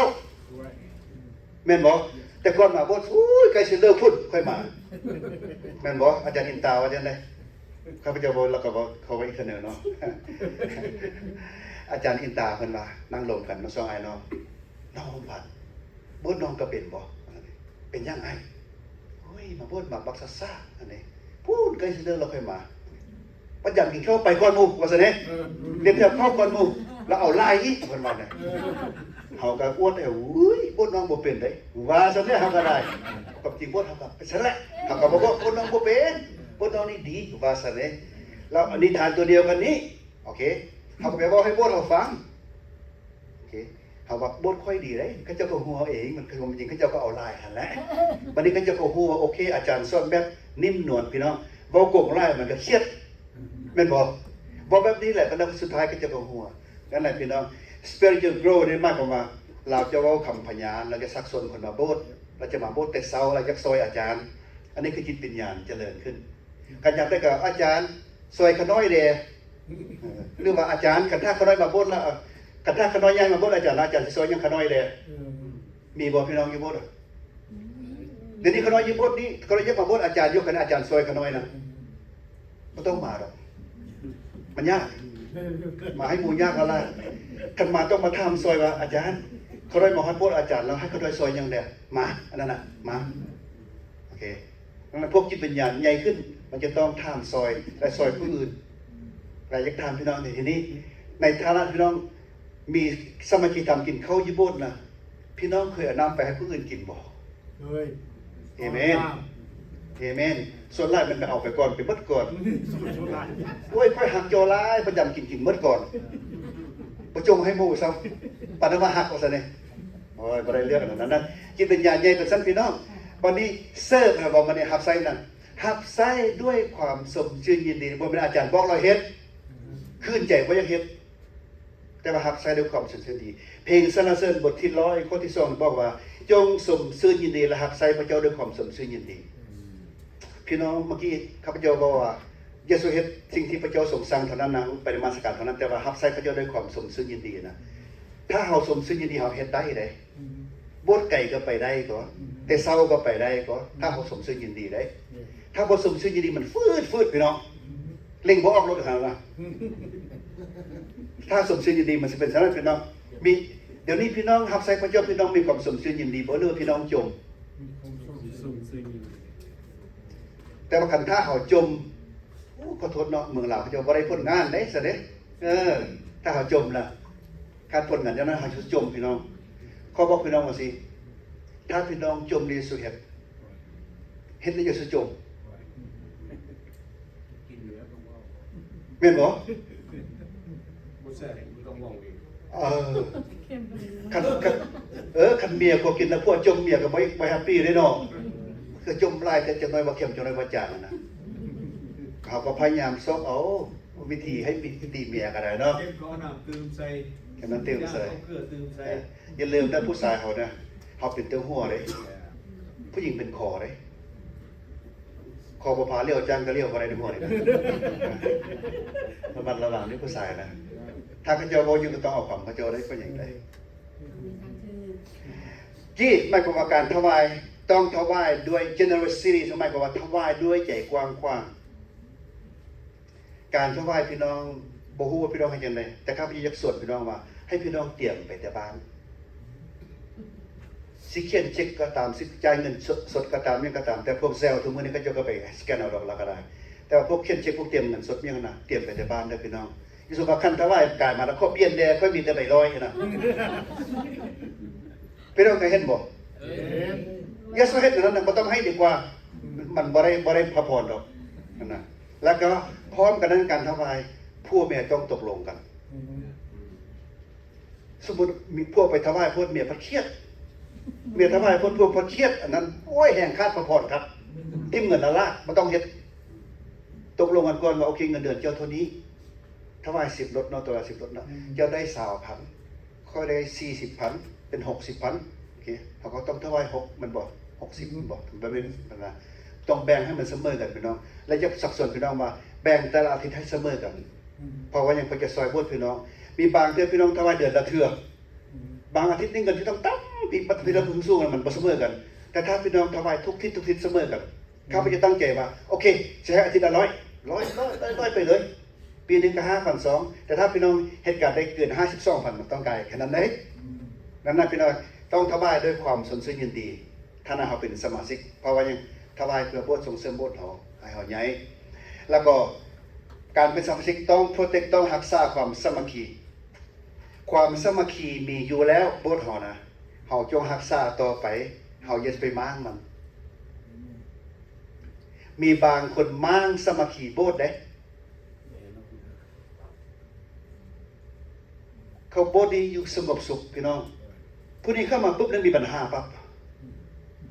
เขาต้องรักษาให้มันอยู่เขาต้องแก้ไขว่าปัญหามันมาจากบนใดเขาไปแก้ไขสมมติว่ามื้อนี้ฝนตกแล้วเฮือนเฮาหัวเฮาแล่นเอาคู่มาตรงละลายหลังจากฝนเสาร์แล้วเขาสิไปแปลงอยู่บนใดให้ซ่อมอยู่บนใดพี่น้อง เดินทางเลื่อน เอาคู่ตรงบ่ได้วะ เอาเลยมันก็บ่เศร้า ก็ได้อยู่เนาะแต่มันทำบ่ได้เนาะ ชั่วคราวซื่อ ฉะนั้นบางเทื่อนะเฮาแปลงบ่ถึงมงมันเลยโอเคหลังเฮาต้องซ่องหาบอลปัญหามาแต่ใส่ก่อนน่ะความสามัคคีน่ะบอกว่าเป็นหยังปัญหามันเกิดขึ้นมันมาจากไสบ่นี่น่ะเฮาไปแก้ไขอยู่ต้นมันพุ่นคือเฮามาแก้ไขต่างปลายนี่บ่ได้ต้องแก้ต้นนั้นมาจงรักษาความสามัคคีฐานะที่เฮาเป็นสมาชิกแล้วก็เฮาต้องแบ่งปันข่าวประเสริฐทุกมื้อนี้มีโบสถ์ได้ Facebook ได้มี Facebook ไลฟ์ Facebook มีบ่ Facebook บางที่เขาจะขอให้พี่น้องซอยแชร์ gospel ยากพี่น้องบอกให้เจ้าว่ามันบ่ยากดอกแบ่งปันข่าวประเสริฐน่ะคลิกแชร์มันไปแล้วเพราะว่าFacebook มันสิพี่น้องหมู่เบิ่งหมู่เด้หมู่เจ้าเบิ่งเจ้าหมู่ค่อยเบิ่งค่อยถ้าเจ้าแชร์ไปหมู่เจ้าก็จะประเสริฐประกาศข่าวประเสริฐตัวเด้อย่างนั้นข้าพเจ้าจึงบอกว่า sharing the gospel don't even get out of the house ประกาศข่าวประเสริฐประจำเป็นต้องออกเงินก็ได้อาจารย์เทศนามื้อนี้เพิ่นออกแล้วก็คลิกแชร์ไปหาหมู่เขาคันถ้าว่าเพิ่นถ้าเพิ่นเครียดให้อาจารย์บ่เครียดให้ค่อยบริเทศถ้าเพิ่นขอบคุณพระเจ้าขอบคุณพระเจ้าอาจารย์เพิ่นพี่น้องบิดง่ายกว่าพี่น้องดังนั้นว่าเฮาต้องแบ่งปันข่าวประเสริฐเมื่อคืนนี้ครับยังได้ฟังเพลงที่ว่าเมื่อคืนนี้ดร. เฮนรี่กันนี้ฟังข้าพเจ้าเพิ่นบอกว่าต้องประกาศให้ทุกคนข้าพเจ้าว่าเป็นไปบ่ได้เพราะพระคัมภีร์บ่ได้ว่าพระคัมภีร์ได้บอกว่าประกาศให้ทุกชาติทุกภาษาบ่เป็นทุกคนอย่างว่าที่หนึ่งพระคัมภีร์บอกว่าท่านทั้งหลายจงออกไปประกาศให้ทุกชาติทุกภาษาแม่นบ่แต่เพิ่นบ่ได้บอกว่าทุกคนเฮาบ่สามารถประกาศให้ทุกคนได้แม้แต่หมู่เฮาฮู้กันมาหลายฟ้าหลายปียังบ่ได้ประกาศเทื่อทุกคนบ่ได้ทุกชาติทุกภาษาดังนั้นน่ะประกาศข่าวประเสริฐข้าพเจ้ากำลังว่านี่มาเท่าที่มีโอกาสและบ่มีโอกาสพี่น้องคำว่าโอกาสหมายความว่าจังได๋เขาบอกสั้นๆว่าง่ายๆกันซะว่ายามได้มีชีวิตอยู่มีโอกาสยามได้หมดชีวิตบ่มีโอกาสโอกาสมันมาแล้วเกี่ยวเอาอันนี้ alright บัดนี้ support leadership สนับสนุนผู้นำเขาว่ากันมาแล้วพี่น้องลองคิดดูด้วยว่าพี่น้องจะสนับสนุนอาจารย์จังได๋ให้กับเห็นหมู่ดูอธิษฐานอาจารย์ อธิษฐานอาจารย์อธิษฐานว่าจังได๋อธิษฐานนี่นะลองเว้าเบิ่งดู อธิษฐานให้อาจารย์มีสติปัญญาและขอให้ถ้อยคำที่อาจารย์ได้แบ่งปันกับพี่น้อง ได้ยินบ่ทางนั้นได้ยินบ่บ่ได้ยินมาเว้าอยู่นี่เสิร์ชโอเค โดยสำหรับส่วนตัวของข้าน้อยเนาะหลายคนที่ข้าน้อยบ่ฮู้จักอาจารย์เนาะแต่ว่าข้าน้อยอธิษฐานสำหรับอาจารย์ผู้ที่เป็นผู้รับใช้พระเจ้าสิ่งที่เฮาเฮ็ดได้เนาะในการอธิษฐานของข้าน้อยก็คือขอให้พระเจ้าเป็นผู้ที่ให้สติปัญญาแก่อาจารย์เพิ่นให้ความเข้าใจแก่อาจารย์เพิ่นในการอ่านพระคัมภีร์เพราะว่ามันก็บ่ได้ง่ายเนาะอาจารย์ที่ว่าอ่านแล้วจะเอามาแบ่งปันให้กับพี่น้องเนาะก็เลยว่าต้องอธิษฐานให้อาจารย์มีสติปัญญาโดย alright thank และ you ให้อาจารย์นั้นเว้าออกมาจากพระวิญญาณบริสุทธิ์ในที่สงบ อาเมนเฮาฮู้ว่าอาจารย์พยายามทุกคนเนาะแต่สิ่งหนึงอยากกระซิบพี่น้องว่าถ้ามีผู้อื่นเว้าเรื่องอาจารย์บ่เรื่องโบสถ์อาจารย์จะเป็นจังได๋บ่ได้เรื่องเทศก็บ่เป็นตาเอาคนก็หนีไปหนีมาไผสิจะมาโบสถ์เจ้าอีนายอาจารย์เพิ่นคักได้ประเทศก็จับใจพี่น้องก็ฮักกัน โฆษณาเพราะว่าเรื่องนั้นได้พี่น้องต้องมันดีอาจารย์ดีสปอร์ตอาจารย์เวลาเพิ่นเทศถ้าพี่น้องพระวิญญาณนำพาฮาเลลูยาอาเมนข้าพเจ้าบอกว่าอย่างถ้าพระเจ้านำพานำด้วยวิญญาณแต่จะแสดงให้ผู้อื่นรู้ว่าเขานี่โฮลีกับผู้อื่นฮาเลลูยาอาเมนฮาเลมันน่ะแสดงให้ผู้อื่นรู้ซื่อๆนั้นบ่ดีเป็นการแสดงแต่ว่าถ้าฮาเลลูยาอาเมนโดยใจจากเฮานะใจแท้นะเอารถพี่น้องสำหรับข้าพเจ้าได้เพราะว่าเป็นยังเฮาซัพพอร์ตเพิ่นตัวนี้นะเฮาซัพพอร์ตอาจารย์เพิ่นว่าอาจารย์เทศทึกเด้ตัวนี้ฮาเลลูยาพระคุณพระเจ้าบอกมันถูกต้องอันนี้เป็นการซัพพอร์ตได้เช่นเดียวกันยกย่องอาจารย์พยายามยกย่องอาจารย์แล้วก็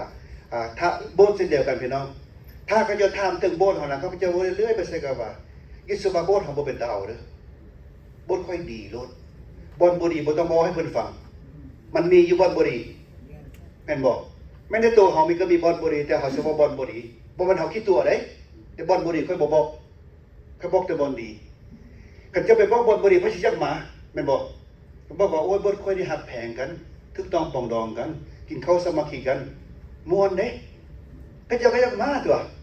บ่แม่นพี่น้องร้องเพลงกะม่วนเป็นตาฟังกินข้าวนำกันโอ้ยเพิ่นเอามาผู้นี้เอามากินข้าวนำกันแต่ละอาทิตย์ที่พวกเขาม่วนดีใจจะไปจักมาเบิ่งโอ้ยสิไปเถอะยังก็มีติผิดกันพระสิจักมาบ่ได้เกือกินข้าวกันญาติกันมาซะบ่อยากมาแล้วเป็นนั้นนะซัพพอร์ตลีดเดอร์แล้วนะอันที่3โอเคแล้วก็ฮักครอบครัวของคริสตจักรฮักครอบครัวคนในโบสถ์เฮาฮักครอบครัวพี่น้องสิฮักครอบครัวคนในโบสถ์จังได๋ฮักนั่นได้ค่อยว่าฮักเฮ็ดจังได๋ค่อยว่าฮักกันสมาชิกในโบสถ์เดียวกันซอยอันใดเด้ยืมเงินเจ้าเด้คันมีรายก็ได้ซอยกันเด้เอาเจ้าว่าเจ้าสิซอยค่อยเด้ตอนนี้ค่อยบ่มีก็ให้ค่อยยืมได้แม่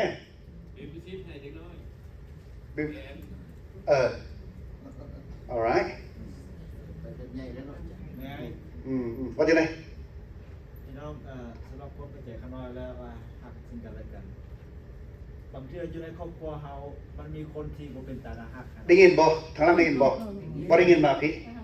พี่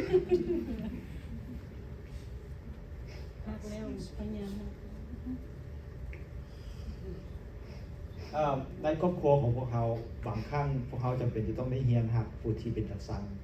It's easy for us to love the one that's easy to love แต่ว่าพระเจ้าอยากสอนให้เขา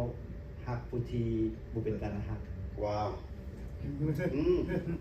โอ้ว้าวอันพี่น้องลองถามตัวเองบ่ดูว่าเฮานี่ก็น่าฮักอยู่บ่ค่อยก็น่าฮักอยู่บ่อาจารย์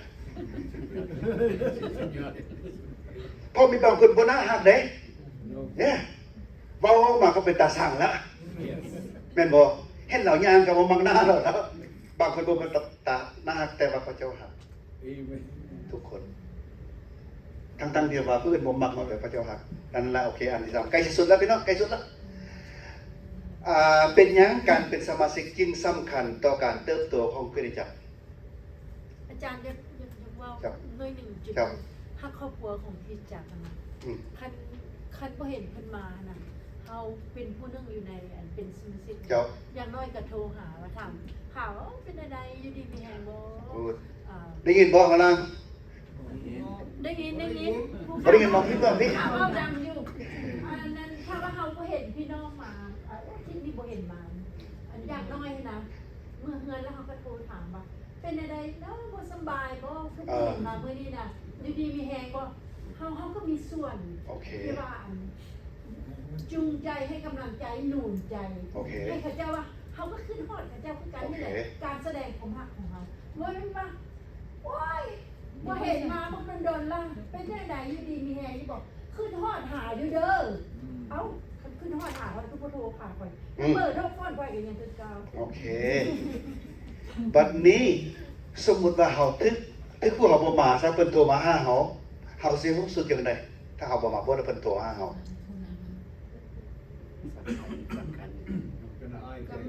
เพิ่นอายวะ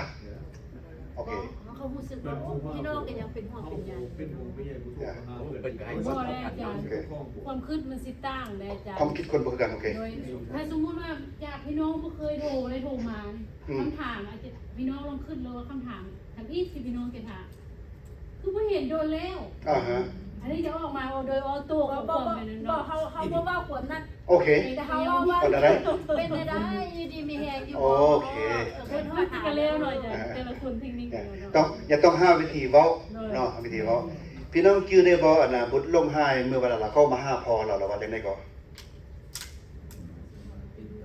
อีพอเอ้ยอีลูกนี่น่ะได้ผิดต่อพอต่อฟ้าต่อสวรรค์แล้วเป็นย้อนอีพ่อเขาแหละเอาเงินให้เราก็ไปบ่ได้เลยเนาะนั่นหมายความว่าต้องหาวิธีเว้าเราฝึกคำเว้าม่วงบุตรลมหายนี่ฝึกคำเว้าก่อนเลยเราฝึกว่าโอ้คันถ้าค่อยไปหาพอแล้วค่อยสิว่าจังซี่โอเคเราไปหาพอว่าจังซี่บางเทื่อนี้พี่น้องบางเทื่อนี้พวกเมียกะยาเลยถ้าว่าบางเทื่อพวกไปขอโทษเมียขอโทษเท่านั้นบางเทื่อก็ค่อยว่าแล้วนะสินำบ่ได้เด้พี่น้องตั้งใจไปแล้วแต่ว่าเขาต้องอดเด้เราสิว่ายังกะยามื้อนี้เขาสิไปขอโทษเมียค่อยเพราะว่าการขอโทษของเขาว่าคนเฮาว่าคนลาวอิสลามเนาะการขอโทษนี่บ่ดีพร้อมเลยบ่คือคนนั่นน่ะผิวขาวเขาจะได้Honey I'm sorry เขาจะก็คิดปุ๊บแล้วก็แล้วเลยบ่หอมแก้มวันนึงคนหาเรานี่บางทีนี่เครียดในใจอยู่ได้แต่ว่าทุกเทื่อที่ขอโทษนะพี่น้องคำขอโทษนะห้องมาเป็นอย่างก็เป็นนะแม่จิกเวิร์ดบ่ต้องไปเฮนรี่แม่จิกเวิร์ดใจมันค่อยๆดีขึ้นทีเล็กทีน้อยถ้ามาขอโทษนะถ้าจะบอกขอโทษคนในใจเขาเพียงอยู่นี่แหละดังนั้นต้องว่าขอโทษนี่สำคัญหลายบางที่เฮาบ่ผิดก็ขอโทษ แต่ว่ามันก็จะต่างเนาะคือแบบเคยขอโทษแต่ว่า ให้คือเก่า คนนั้นยังเอาบาดแผลไว้คือเก่านะ yes sir บ่ยอมรักษาแล้วบ่ยอมเอายามาปัว โอเค มันก็สิเป็นการซ้ำเฮือสำหรับชีวิตของคนนั้นเนาะคือการมาหาพระเจ้ามานมัสการมาร้องเพลงมาสรรเสริญมาเว้าด้วยคำของพระเจ้า แต่กลับไปบ้านคือเก่าก็คือว่าบุคคลนั้นเราบ่ยอมให้ยานั้นรักษาบาด ว้าว good แต่ให้เฮาคิดไปอย่าลืมว่ามีคนนึงมาถามพระเยซูเพื่อนึงให้ผิดต่อขน้อยสมควรจะให้อภัยเพิ่นจักเทื่อ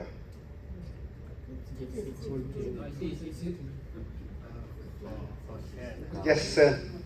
พอพี่อาจารย์สิบ่ได้ยินมีเวลาจังโมงแล้วดรเฮนรี่จะโมงเลิก4 โมงครึ่งโอเคเขายังมีเวลาปกิโต ขอแทรกจากตัวเองเด้อนี่เด้อให้ได้เขาจะรู้จักว่าเขาจริงใจขอโทษหรือบ่โอ้ขอโทษแล้วไปบ่มันนำเสียงเนาะ คำว่าขอโทษด้วยความจริงใจ คือเฮานึกในใจว่า ตอนนี้ไปว่าค่อยจะทำดีกับเจ้า โอเค อันนั้นจะเป็นความจริงใจ โอเค thank you อาจารย์ เจ้าสิ forgive กับเรื่องของเจ้าค่อยจริงใจแบบนี้ อ๋อ บางคนบ่ forgive but not forget โอเคลองข้ามตัวนี้มาข้ามมานิดนึง มันก็เกิดขึ้นกับชีวิต How do you are true forgiveness เฮาจะรู้ได้จังได๋ว่าใจเฮานี่สมมุติมันขอโทษเนาะเฮาให้อภัย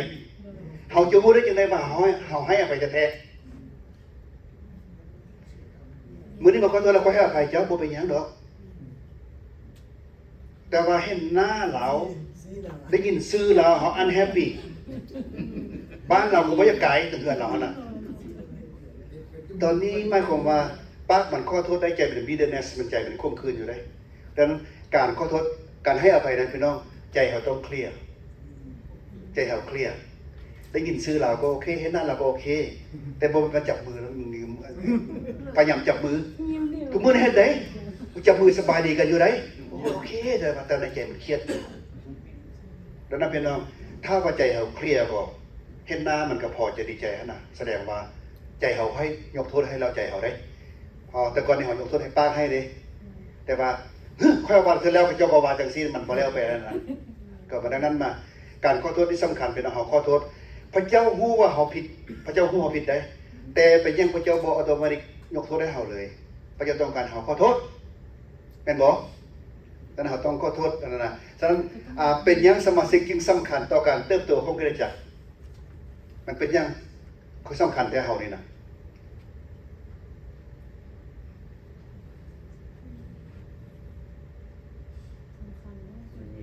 สัญญาลมหัวจมท้ายนำกัน ว้าว บิดรับสอบนำกัน โอเคเฮามักจะถามมาก่อนเลยว่า เป็นหยังบทนี้บ่ใหญ่เฮาถามกันเลยแต่ควรจะแทนที่จะถามคำนี้เป็นหยังบ่ถามว่าเป็นหยังค่อยบ่ใหญ่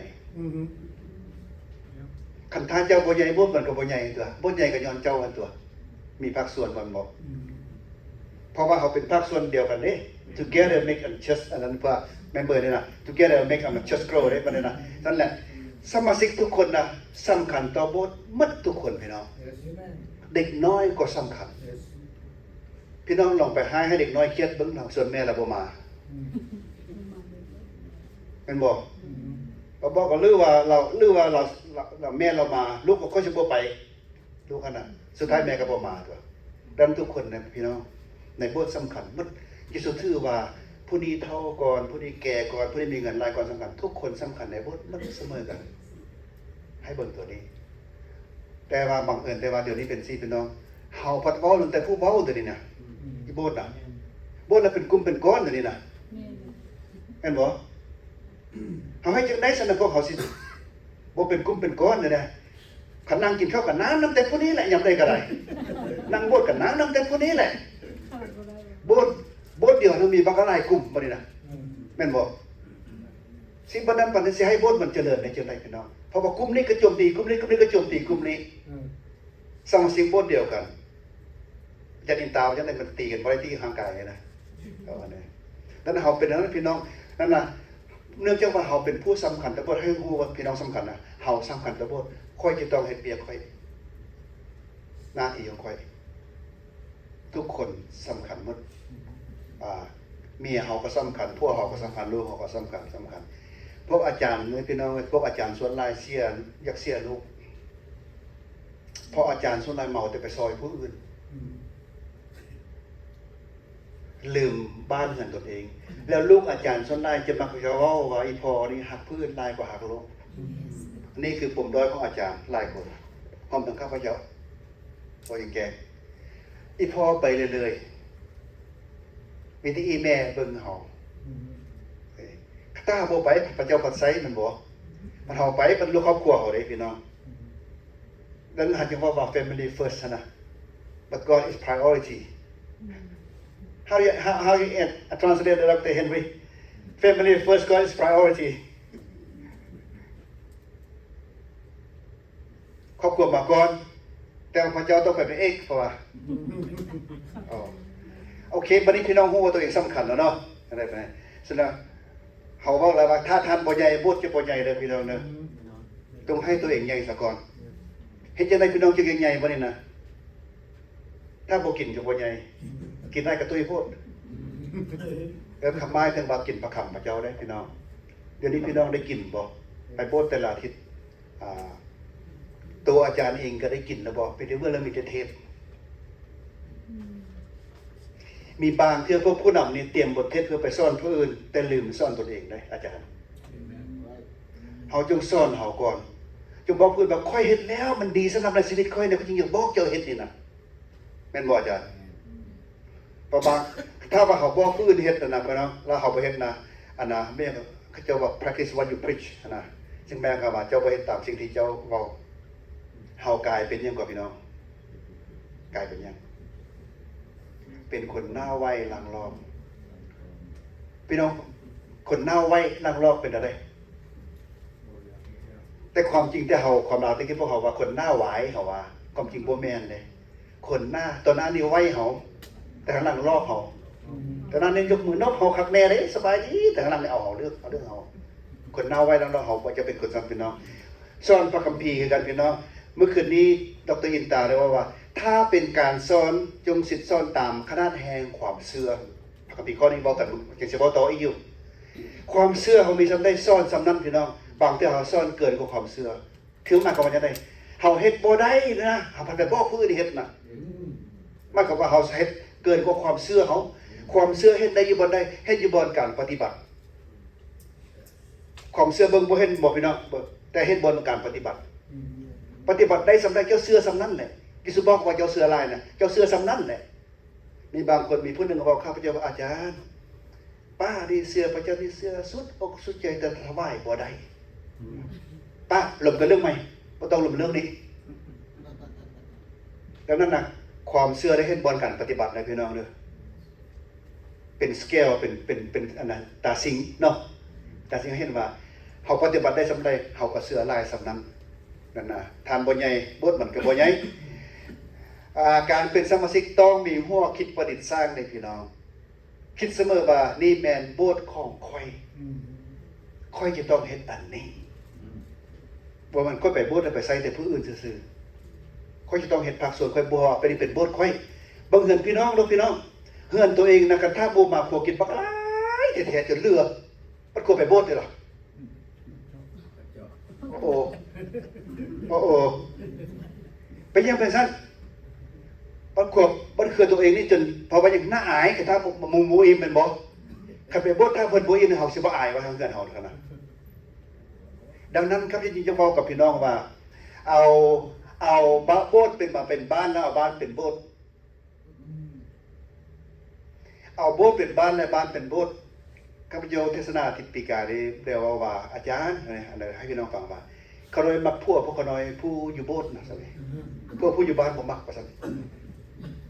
สัจจะไปส่งพวกบ่กับผู้เดียวนั่นแหละอยู่โบสถ์เราดีสักเลยปัจจุบันคือพี่นี่สักเลยใช่พี่น้องแท้แพงถ้าน่าเขาเป็นผู้นำเป็นคริสเตียนนะอยู่โบสถ์เขาก็เป็นคนเก่าอยู่บ้านเขาก็เป็นคนเก่าพี่น้องเป็นอย่างนั้นบ่เรื่องมาโบสถ์แล้วแอคปักดีๆสักเลยทำทรงบอกตัวเองนี่ฮอลลี่อันนี้ก็บ่ถึงนี่บ่ถึงตามพระคัมภีร์ว่าเป็นบ้านแล้วเป็นคนใหม่ดังนั้นอยากสักส่วนพี่น้องว่าตัวเขาเองนะถ้านับที่เป็นสมาชิกโบสถ์นะอยู่โบสถ์เขาก็เป็นคนคริสเตียนครั้งแน่ไปบ้านก็เป็นคริสเตียนครั้งแน่ดีกว่าให้คือกันให้ถือว่าไปโบสถ์ก็เป็นบ้านเขาก็จะเห็นโบสถ์ให้มันสะอาดให้มันดีให้มันงามให้คนอิ่มคืออยู่บ้านค่อยเพราะว่าพี่น้องสังเกตแม่ถ้าพี่น้องเห็นพระคัมภีร์อยู่บ้านพี่น้องครอบครัวเดียวครัวกินบักเลือจนเลือมูมากินนะปัดครัวไปโบสถ์เลยเยอะหนึ่งไปถ้วยเดียวกับปานตั้ง4-5 ถ้วย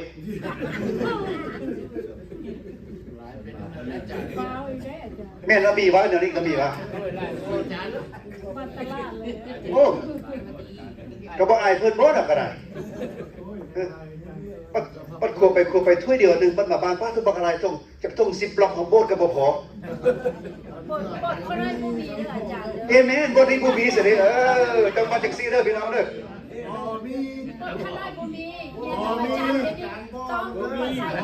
เอเมนโอเคฉะนั้นวันนี้พี่น้องเข้าใจว่าคำว่าเอาโบสถ์เป็นบ้านมันเป็นโบสถ์นี่เข้าใจบ่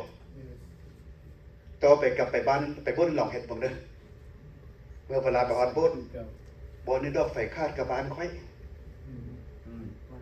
ก็บ่จะเป็นต้องบอกอาจารย์เนาะค่อยเฮ็ดได้ค่อยสิเฮ็ดได้เปลี่ยนดอกไฟนี่ลองมึงดูทางที่เยอะมันเต็มก็บ่จะเป็นบอกว่าผู้อื่นน่ะค่อยสิเอาไปทิ้งเองน่ะลองมึงดูพี่น้องให้คือบ้านเฮามึงดูต้องหลายเป็นว่าอาจารย์ของที่เยอะเต็มแม่นตัวมันเต็มบ่ได้อาจารย์น่ะการมัวเรียกแต่ขี้เยอะสู้สิมากินแล้วพี่น้องห้องมันแล้วเมื่อนี้เขาได้เห็นนำกันแล้วโอเคเนาะเขาเห็นกันแล้ววันนี้เขาสิว่าจังได๋ต่อไปกันถ้าพี่น้องบอกว่าอาจารย์เขาเพียรเต็มแล้วเขาสิว่าจังได๋กับพี่น้องบัดนี้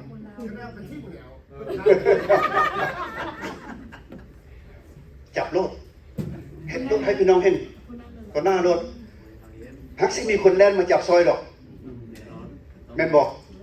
อาจารย์ไม่ต้องเฮ็ดว่าสนัยพูดได้กันอะไรทำทรงได้ฮะน่ะทำทรงสายอีกเลยแต่ก่อนนี้พวกเฮ็ด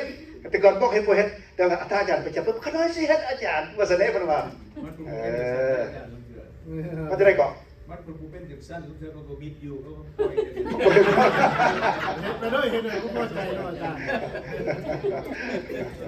กระเด็นครึ่งข้างไปได้ช่วยช่วยยังไงเก๋ช่วยอาจารย์ไปเลยปกติมันคิดยังไงที่ล่ะอาจารย์บุญยงว่าถ้าอาจารย์เข้มแข็งครึ่งข้างหน้าเขาจะก็ไปเฮ็ดซะนี่ต้องอย่างเห็นคาซิ่งอย่างน้อยเพิ่นว่า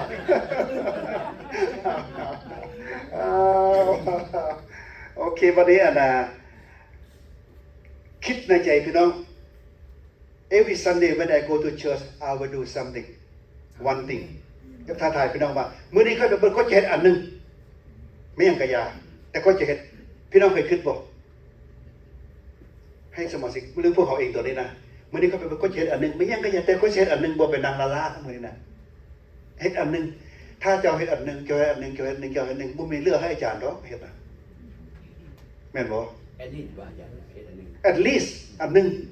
ว่าถ้าบทอาจารย์มี30คนเบียกบ่ฮอด30อันที่อาจารย์อยู่บทเนาะบ่ฮอดซ้ำ เดี๋ยวยังช่วยมือไม่ได้ ดังนั้นให้คิดว่าโอเคพี่น้องมื้อนี้เป็นบทข้าพเจ้าเฮ็ดอันนึงอย่างคีลายข้าพเจ้าเฮ็ดหยังก็อย่าไปต้มกาแฟให้หมู่กินโอเคอย่างคีลายมื้อนี้คนน้อย10ปัดคนน้อย10กว่ามื้อนี้สิเอาขยะไปทิ้งมื้อนี้คนน้อยไปซอยอาจารย์เทศนาคนน้อยสิเตรียมน้ำไว้ให้อาจารย์ก่อนพอห่อเพิ่นแห้งพี่น้องคิดเบิ่งอันนึงหมู่ดูไปบทเอาอันเดียวหับใส่มื้อนี้ไปบทน่ะอยู่สุไปดาราเพราะว่าข้าพเจ้าวนต้นว่าเบสิกของคริสเตียนไป worship แต่ advanced Christian ไป serve อาจารย์มีคนว่าถู ถูห้องน้ำกับถูอันครัวหันถูพื้นโบสถ์หันมันเรียกผู้หญิง อือหือ มีคนเว้า แต่โบสถ์เขาน้อยบ่เป็นนะ คันถ้าว่ามันคนก็เว้าบ่ได้ดอก บ่อยากชี้ตัวเนาะแต่ว่าบทคนนั้นบ่เป็นจังซั่นเพราะว่าถูห้องน้ำกับถูหันครัวหันมีแต่ผู้หญิงทางนั้น เรียกผู้หญิง แต่ว่ามีผู้เว้าว่าถูห้องน้ำกับถูหันครัวแม่นเรียกผู้หญิงแต่โบสถ์ข้าน้อยบ่ได้เป็นอย่างนั้นดีเนาะ แต่ว่าถูห้องน้ำกับถูหันครัวมีแต่ผู้หญิงทางนั้นว่าวันเดียวว่าช่วงนั้นก็ช่วงก็มีแต่คนที่ก้าวเขาแล้วว่าเช่นนั้นเขาจะเข้าใจ พี่น้องมี fellowship บทพี่น้องลองเพิ่มแบบนี้ลงดูแต่ก่อนค่อยเคยไปวัดเนี่ยค่อยก็เคยขัวกินไปให้เพิ่นแล้วก็เพิ่นสั่นแล้วก็ได้บุญหลายเด้แต่ตอนนี้ค่อยสิขัวไปให้พี่น้องกินอยู่โพดบ่รู้ก็สิได้บุญบ่ลองบ่ดูเพิ่มจากอันตัวเก่าบ่ดูแต่ก่อนเคยขัวถ้วยนึงบ่ได้ต้องขัว2ถ้วยเป็นบ่ดูเพื่อเพิ่นมายามเฮาสิได้กินข้าวเด้อมันสิเป็นจังไดลองเพิ่มดูการถวายเช่นเดียวกันแต่ก่อนนี่เคยถวายอันน่ะสมมุติว่า50ซะต่อไปนี้สิเอา52 53 55ก็สุดแล้วเท่านั้นน้อยน่ะลองเพิ่มมื้อเล็กมื้อน้อยบ่ดูพี่น้องเฮ็ดบ่เดียวบ่ได้ดอกแต่เพิ่มเอาเท่าน้อยลองเบิ่งดูมันสิเป็นจังไดเพราะว่าอันนั้นเป็นถ้าว่าคนมาโบสถ์เรากินข้าวบ่อิ่มเฮาก็อายมันเพราะเฮาเป็นเจ้าของเงินโอเคสิรับแขกพี่น้องดังนั้นแหละให้เอาโบสถ์มาเป็นบ้านเป็นโบสถ์มันจะได้เสริม ตามผู้ข่าวไปส่วนหลายมันแขกบ่ทันได้อิ่มอาหารมื้อก่อนน่ะนะเพราะว่าตอนเมื่อมันหลายกว่าตอนมาแขกบ่ได้กินอาหารมื้อก่อนเพราะว่าตอนเมื่อหันหลายกว่าตอนมาอาจารย์ว่าอะไรต้นมาหัน20บล็อกนึงเดี๋ยวมันต้นครับมันสิ50บล็อก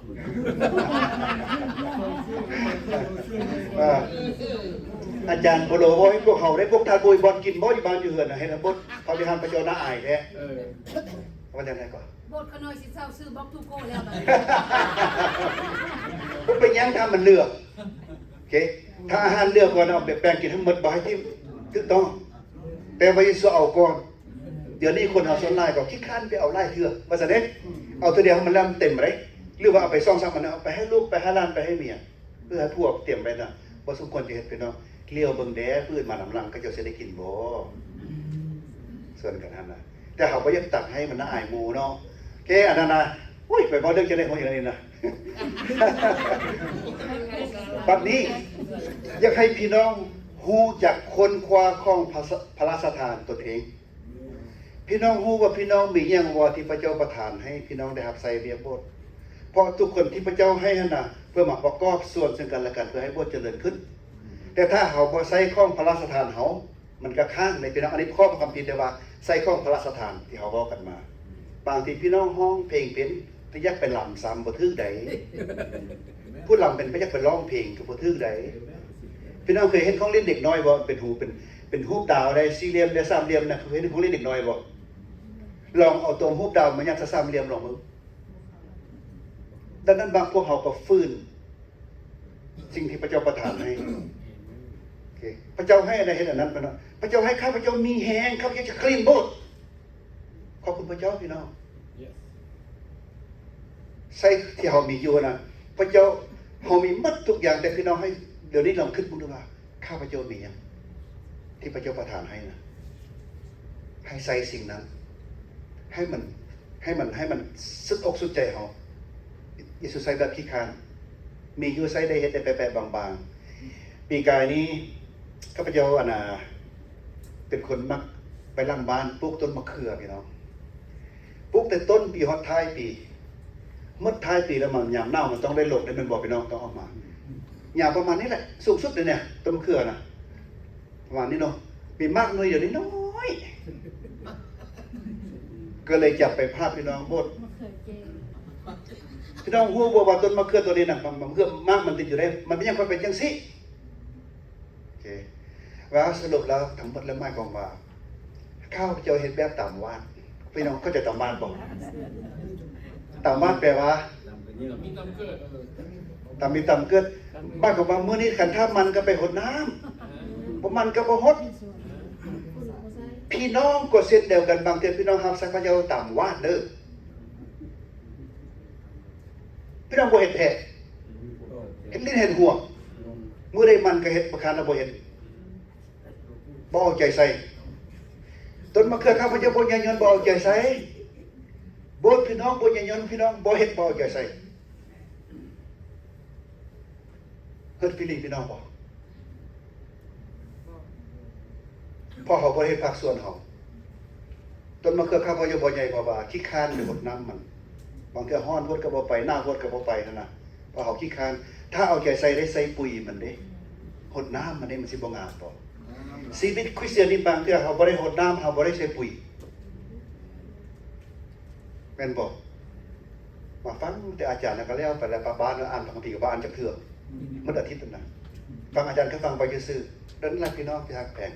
เฮาจงสอบว่าข้องพระสถานเฮามีหยังเฮาจะใส่เพื่อประกอบส่วนอยู่บนข้าพเจ้ามีอันนี้เจนนี้เดี๋ยวนี้เฮาฮู้พี่น้องแต่ละคนฮู้บ่ว่าตัวเองมีหยังฮู้บ่ถ้าบ่ฮู้ไปอ่านเบิ่งแถวนี้ไปอ่านเบิ่งว่าข้าพเจ้ามีหยังอยู่ในนั้นแหละข้าพเจ้ามีหยังแล้วเอาไปใส่มีบางคนพี่น้องข้องประธานบางคนน่ะเชิญคนมาโบสถ์เราบ่ได้โบสถ์จังไรเด้เชิญคนมาโบสถ์คนก็มาย้อนหลาถ้าพี่น้องมีพอทางนี้ก็เชิญมารถพี่น้องก็ว่า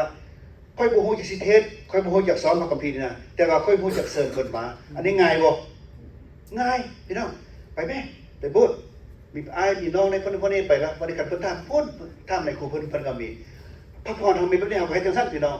ค้นคว้าของพระสถานเฮาให้มันได้ว่าเฮามีหยังฉะนั้นค่อยภูมิใจในการรับใช้อันใดพี่น้องถ้าพี่น้องภูมิใจในการรับใช้อันใดอยู่บ่อันนั้นแหละคือของประธานพี่น้องนะถ้าพี่น้องเฮ็ดแล้วมันดีใจอยู่บ่นะอันนั้นคือของประธานพี่น้องประธานตีบ่มีที่อาจารย์ก็ประธานอันนั้นแผนกตีเตียนปะแผนกตีเตียนบ่เคยตั้งดอกอาจารย์มันเกิดขึ้นเองนะพอใจเองแผนกมันเกิดเองแบบ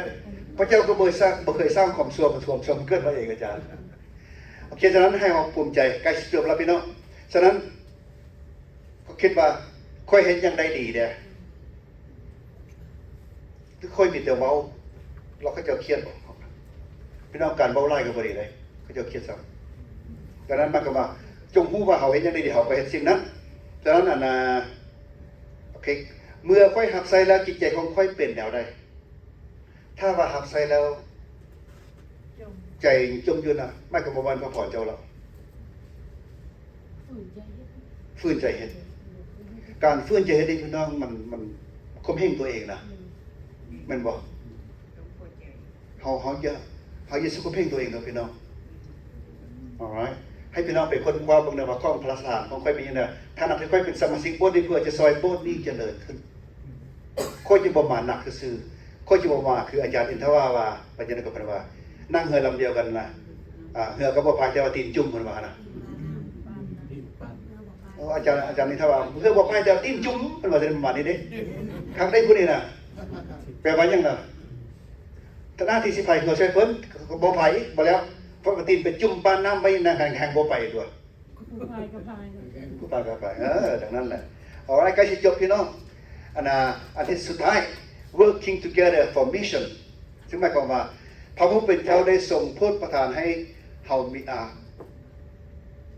พระผู้เป็นเจ้าได้ทรงโพธิให้มีคนเชื่อเพื่อเพิ่มจำนวนขึ้นโอเคถ้าในข้อนี้กิจการบทที่2ข้อที่47นะถ้าเขาเจ้านมัสการร่วมกันสามัคคีปองดองกันนะพระเจ้าเป็นผู้อวยพรเพิ่มขึ้นคนโบสถ์นั้นนะยืนได้บ่เมื่อนั้นคนเพิ่มขึ้นหลายพันคนนะ3,000 คนนะเพราะว่าย้อนพวกเขาสามัคคีกันฉะนั้นเพราะว่ามึงนึกเพราะว่ายังไงให้เราเพราะว่าอย่างแล้วย้อนพวกเขาอ้อนวอนอธิษฐานร่วมกันอ้อนวอนกันยิสุคาตพี่น้องโบสถ์เขาอ้อนวอนกันยิสุคาตไปอ้อนวอนนำเพิ่นยามได้เพิ่นมีอ้อนวอนไปอ้อนวอนนำเพิ่นโบสถ์ข้าพเจ้านี่ก่อนหน้าจะนมัสการนะพวกเขาจะใช้เวลาประมาณ13 นาทีอ้อนวอนก่อนเขาเอารายการมาวางสตหน้าพวกเขาโอเคเมื่อนี้พวกเขาจะเฮ็ดอันนี้เขาวางเป็นการมานะขอให้พระเจ้านำพาอวยพรรายการพวกเขาแล้วพวกทุกคนเข้าใจในรายการเสียงสนหาอ้อนวอนนำกันพี่น้องอ้อนวอนร่วมกันพวกสาวกนี่นะเมื่อเขารับพระวิญญาณบริสุทธิ์แล้วก็อ้อนวอนร่วมกันตัวนี้เลยแล้วก็ฮักไส้ร่วมกัน1 โครินธ์นะฮะแล้วก็บัดนี้กันนะฮักซึ่งกันและกันเขาว่ากันมาแล้วว่าฮักกันและกันฮักแท้ๆบ่มันฮักเล่นๆในมันเนี่ยนะการฮักแท้ๆพระเยซูว่าให้ท่านทั้งหลายฮักฮักซึ่งกันและกันเหมือนเฮาฮักเจ้าใดคำสั่งใหม่เป็นว่า the new command I give you to love one another the same way I love you well บ่แม่น new command ในความจริงนะพี่น้องคำสั่งให้ฮักกันมาแต่โดนแล้วว่าเป็น new way to love the way I love you ในเดี๋ยวว่าให้พวกเขาฮักซึ่งกันและคือพระเจ้าฮักเขาพี่น้องพระเจ้าฮักเขานี่แบบเก่าได้พี่น้องเขาผิดไปได้พระเจ้าก็ให้อภัยกันได้พระเจ้ายังตอมาทุกมื้อนี้กันถ้าพระเจ้าเอาเรื่องพวกเขาเอาเรื่องกันเขาตายหมดแล้วนี่พระเจ้าฮักเขาบ่เป็นอย่างนั้นพระเจ้าบ่เปลี่ยนแปลงคนเขานี่พวกเมียสัญญากันบ่าลายฟ้าลายดิยิ้มกันมื้อเท่ามื้อตายจะปีนผิดกันนั่นนี่กันแล้วเด้ฉะนั้นเขาเปลี่ยนแปลงแต่พระเจ้าบ่เปลี่ยนแปลงนั้นพระเจ้ายังบอกว่าให้พวกเขาฮักกันและกันคือพระเจ้าฮักเขาฮักพี่น้องนั้นบ่เท่ากันให้ฮักคือพระเจ้าฮักพระเจ้าฮักเขาเพราะพระเจ้านี่สิเป็นจังได๋ก็อย่าพี่น้องลูกเขาก็บางทีมันก็บ่ดีดอกเขาก็อยากหายอยู่บางเทื่อแต่ว่าเขาฮักลูกยังได้ก็ให้ลูกเขาแม่นบ่ลูกมันสิเป็นทุกข์ทุกขากะยามันลูกเขาเพราะว่าลูกเขาเนี่ยเพราะนั้นเฮาเส้นเดียวกันพี่น้องเฮาสิเป็นจังได๋กะยาพระเจ้าก็ยังฮักเขาอยู่พี่น้องเอ้ยฉะนั้นออกไปประกาศข่าวประเสริฐนำกันออกไปประกาศข้าพเจ้าบอกอีกทีนึงนะออกไปประกาศร่วมกันทีนี้นะออกไปประกาศมากกว่าไปเว้าเรื่องพระเจ้าบ่แม่นเว้าเรื่องเฮาท่านทั้งหลายจงออกไปเว้าเรื่องตนเองให้ผู้อื่นฟังถ้าเขาเจ้าเราบอกก็สิเว้าเรื่องให้เจ้าฟังก็สิฟังบ่แต่ว่าพวกเขาส่วนหลายออกไปแล้วไปเว้าขึ้นไปถึงเวทีก็ไปเว้าเรื่องตัวเองมัดทันทีสิไปเว้าเรื่องพระเจ้าดังนั้นข้าพเจ้าจึงมาบอกเลยว่าอย่า don't tell what you do for God but tell what God do for you ข้าพเจ้ามาว่าเช่นนั้นยิสุบอกว่าเขาเห็นอย่างแก่พระเจ้าได้แสดงว่าเขาก็ยกตัวเองขึ้นตัวจงบอกว่าพระเจ้าเปลี่ยนแปลงเบิ่งแม่เบิ่งค่อยนี่นะค่อยเปลี่ยนคนมาย้อนพระเจ้าขนาดดีกว่าดังนั้นพี่น้องอยากแต่การประกาศข่าวประเสริฐไปหาคนนั้นนะไม่ต้องเว้าเรื่องพระเยซูคริสต์บ่ต้องเว้าเรื่องอื่นบ่ต้องเรื่องพุทธเรื่องพี่เรื่องพราหมณ์เรื่องอื่นเฮาเว้ากันแล้วแม่นบ่ต้องเว้าเรื่องนี้เพราะบ่เรียกเขาคือเว้าเรื่องของพระเยซูคริสต์คันถ้าไปเว้าเรื่องเพิ่นเฮาดูถูกเพิ่นก็บ่ได้ใจเอ้าบ่ยากนะพี่น้องเฮามีผัวมีเมียเราเพิ่นมาเว้าควันเมียเฮาเบิ่งผัวเฮาเบิ่งเฮาดีใจบ่โอ้ยผัวเจ้ามันจังผัวเจ้าจังแม่นบ่ดีว่าซั่นนี่ปะโถเจ้ามาว่าผัวค่อยว่าให้ว่าล่ะดังนั้นเพิ่นฮักพระเพิ่นฮักกะยาเพิ่นบ่ต้องไปดูทุกพระเพิ่นเพราะเพิ่นฮักเด้เฮาไปดูทุกเพิ่นสั่งเฮาซ้ำเพราะวันเวียงเฮาเว้าเรื่องพระเยซูคริสต์เท่านั้นพี่น้องอันนี้คือข้าพเจ้าจะสักส่วนพี่น้องเว้าเรื่องของพระเยซูคริสต์โอเคว้าวเฮาบ่เฮาเว้ากันวันโอเคสุดท้ายแอปพลิเคชันแม่ก็จะต้องเฮ็ดปานนี้การเป็นสมาชิกของคริสตจักรมีความหมายหยังสำหรับทางหมอตอนนี้แล้วพวกเขามีหมดเป็นสมาชิกหมดทุกคนบ่อยู่นี่นะพี่น้องได้เป็นสมาชิกหมดพี่น้องเราบ่หรือไปซื่อมีอาจารย์คนนึงพี่น้องอาจารย์บ่เป็นอาจารย์น้อยอาจารย์ใหญ่ ดังมาจากเมืองไทยได้บัดตายแล้วบ่เป็นสมาชิกโบสถ์ได้อาจารย์องค์พันธ์มาซอยเด้กูอยู่คนละโบสถ์อยู่ไกลกันดังนั้นน่ะเฮาต้องเป็นสมาชิกโบสถ์ใดโบสถ์หนึ่งเป็นสมาชิกแล้วไปยามโบสถ์ได้ก็ได้ไปใช้ก็ได้พี่น้องแต่ว่าการถวายต้องให้โบสถ์ตัวเอง10 รถเท่านั้นไปโบสถ์อื่นพิเศษเด้อคือมาพี่น้องมานี่นะพี่น้องอิสราเอลจะการถวายพี่น้องได้อันนี้พิเศษการถวายพี่น้องต้องซัพพอร์ตโลโก้เชิญโบสถ์พี่น้องเอง10 รถอันนั้นไปพุ่นพี่น้องมาถวายพี่บ่ตัดโบสถ์เด้อพี่น้องเด้อเพราะโบสถ์พี่น้องยังใส่น้ำใส่ไฟอยู่โอเคข้าพเจ้าบ่เมกเซนบ่โอเคบ่พี่น้องมาถวายนี่พิเศษแต่ว่าถวายสำหรับ10ถวายทรกยา10 รถ3 รถพี่น้องนะให้โบสถ์ตัวเองเพราะโบสถ์ตัวเองยังใส่น้ำใส่ไฟยังจ่ายเบี้ยอยู่ตอนโควิด-19หลายคนเข้าใจผิดพี่น้องบ่ถวายบ่ได้พอบ่ได้ไปโบสถ์นี่ข้าพเจ้าก็เลยบอกพี่น้องว่าโอ้ยผู้เจ้าบ่ได้มากะยะแต่ว่าเขายังชาติเฮาอยู่เด้แม่นบ่ค่าเบี้ยเฮายังจ่ายอยู่เด้นั้นหมายความว่าให้เพื่อนเข้าใจว่าการเป็นสมาชิกของคริสตจักรนั้นมีความหมายว่าเฮาเป็นผู้สำคัญในโบสถ์ของเราเฮาผู้นึงสำคัญพวกเฮาจะอุทิศตนเองในฐานะที่เป็นสมาชิกให้แข็งแรงขึ้นได้แนวใดอยากถามพี่น้องมื้อนี้พี่น้องจะอุทิศตนเองจะได้ให้โบสถ์แข็งแรงจะได้แต่มื้อนี้เป็นต้นไปแต่ก่อนอาจจะเฮ็ดดีแล้วแต่ต่อไปนี้อยากสนพี่น้องเฮ็ดหลายกว่าเก่าดีกว่าเก่าพี่น้องจะ make commitment หรือสัญญาจังได๋ว่าค่อยเฮ็ดจังได๋พี่น้องมีผู้ใดบ่จังว่าเว้าเสริมบ่หรือบ่มีจักคนเลยค่อยสิบ่อุทิศตนเองค่อยสิฟังซื่อๆมื้อนี้นะเพราะว่าทุกคนอุทิศแล้วเรียบร้อยอาจารย์แต่มื้อนี้เพิ่มเด้อาจารย์ให้มันเพิ่มมื้อนี้นะความดีบ่พอแต่ความชั่วต้องตัดออกความดีต้องเพิ่มไปเลยมื้อนี้เฮาจะอุทิศตนเองจังได๋ให้เป็นสมาชิกที่เข้มแข็งกว่าเก่า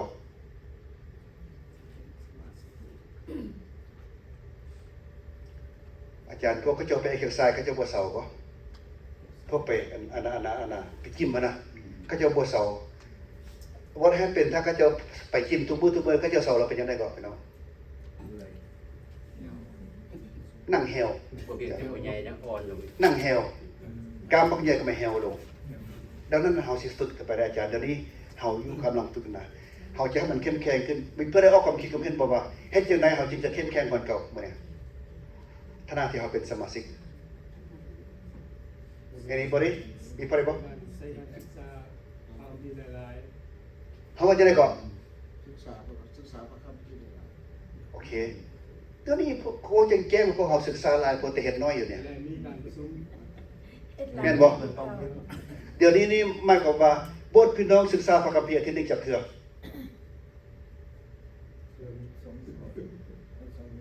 แล้วปฏิบัติพระคัมภีร์จักเทื่อมีเมื่อใดบ่ว่าเฮาตั้งไว้ที่ว่าโอเคมื้อนี้ค่อยสิปฏิบัติพระคัมภีร์เคยมีบ่มีแต่เฮียนกับเฮียนอาจารย์ได้ เอ็นได้เขาจำสิจากว่า อาจารย์ขอได้ยิน เห็นได้เขาจังสิจากว่าเขาเป็นสมาชิกที่แข็งแรงเนาะตามแนวคิดของผู้ข่าวก็คือถ้าเวียกงานของคิดจักของเขาต้องเอาใจใส่ สวัสดีอาจารย์เขาว่าเขาจะแข่งเขาให้จะได้เขาจะแข่งแห่งคนเก่าโอเคหมายความว่าหลายเทื่อเวียกงานของคิดจักเขาบ่ฮู้ใส่ใจซาแสดงว่าเขาโนมโอเคถ้าว่าเขามีเวียกงานในคิดจักของเขาต้องเป็นผู้ขยันแล้วก็เป็นตัวตั้งตัวเต็งในกิจจักรของพวกเฮาในเวียกงานนั้นให้แข็งขึ้นปีกายนี่เฮาบ่ได้เฮ็ดปีนี้เฮาเฮ็ดแสดงว่าแข็งแรงขึ้นในการเป็นสมาชิกของเฮามาต่อไปนี้ค่อยเห็นอันนี้แม่นบ่อาจารย์เอเมนเอเมนเฮ็ดอันใดก็บ่ฮู้สุดแล้วแต่พี่น้องสิเฮ็ดแม่นบ่แต่ว่าข้าพเจ้าว่าอีกอันนึงบ่ต้องเฮ็ดหลายเฮ็ดอันเดียวแต่ละอาทิตย์อันเดียวก็พอสมมุติว่าอาทิตย์นึงพี่น้องเฮ็ดอันนึงปีหนึ่ง52 อาทิตย์เท่าที่ผ่านมาเคยฮอตเลยได้บ่52 อันนะ extra mile อาจารย์ extra mile คือ สำหรับกิจจักรของเฮา ถ้าเฮ็ดได้ดีหลายแต่ว่าบางเงินเดี๋ยวนี้52 อาทิตย์นะเฮายังบ่ได้52 อย่างเทื่อได้เฮ็ด แล้วก็เว้ามันหลายคนรุ่นมาครึ่งนึงเด้26ได้อยู่ ครึ่งนึงพุ่นน่ะเดี๋ยวนี้มันเป็นที่อาจารย์เขาจะบอกคือคำว่า disciple ครับจะว่าเลย disciple โอเค disciple กับ apostle เนาะมันแตกต่างกันหน่อยนึง disciple หมายความว่าสาวก disciple ซึ่งหมายความว่าเป็นผู้ที่เรียนรู้ผู้ติดตามผู้ปฏิบัติ man disciple และ apostle หมายความว่าผู้ที่เห็นพระเยซูด้วยตาของพระเจ้าทั้ง13คน apostle พวกเขาอยู่นี่เป็น disciple หมดแต่ disciple พวกเขานี้เขาขาดอยู่อันหนึ่ง disciple คำเริ่มแรกอ้อมมาจากคำว่า discipline ภาษาอังกฤษ discipline แปลว่าอย่าง discipline วินัยคำระเบียบมันบ่พอกันนะวินัยคริสเตียนมี3อย่างคืออันนั้น disciple นะ3อย่างอันที่1คือเป็น follower เขาเรียกว่า follow เนาะโอเค1 follow หมายความว่าผู้ติดตามอันที่2เป็น learner เป็นผู้เรียนรู้อันที่3สุดท้ายเป็นหยัง doer เป็นผู้เฮ็ดเป็นผู้ปฏิบัติเดี๋ยวนี้พี่น้องเอ๋ยเฮาได้ติดตามพระเยซูคริสต์แล้วเฮาได้เรียนรู้เรื่อยๆเป็นประจำเรียนบทเรียนนี่นะเรียนเป็นประจำแต่ว่าบอนปฏิบัติบอนดูนี่นะบอนดูนี่นะมันคือมันยากแท้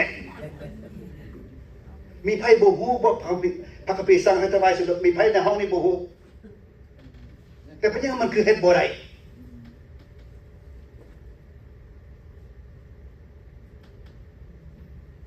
มีไผที่บ่ฮู้บอกว่าบ่ให้ฮิปโฮมสับสบับมาในโลกเพราะมันจะขี้เมียงจะกัดมีไผในห้องนี้บ่ฮู้ฮู้แต่บอนดูนี่มันดูบ่ได้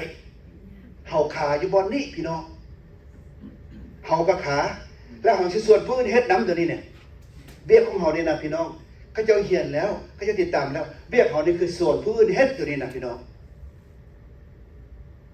แต่ถ้าเฮาบ่เฮ็ดก่อนเขาเจ้าก็บ่เฮ็ดได้เฮาจงเฮ็ดก่อนพี่น้องเฮาขาอันที่3นี่นะเฮาเรียนรู้เฮาติดตามแต่เฮาขาบ่เฮ็ดบ่ปฏิบัตินี่ซุมื้อนี้พี่น้องมันเป็นยังมันค่อยขาพี่น้องลองเว้ากันเบิ่งดูเอาอาจารย์ขน้อยคิดว่าการเอาคาดสิ่งนึงคือเชิญโอเวอร์วิวนะอาจารย์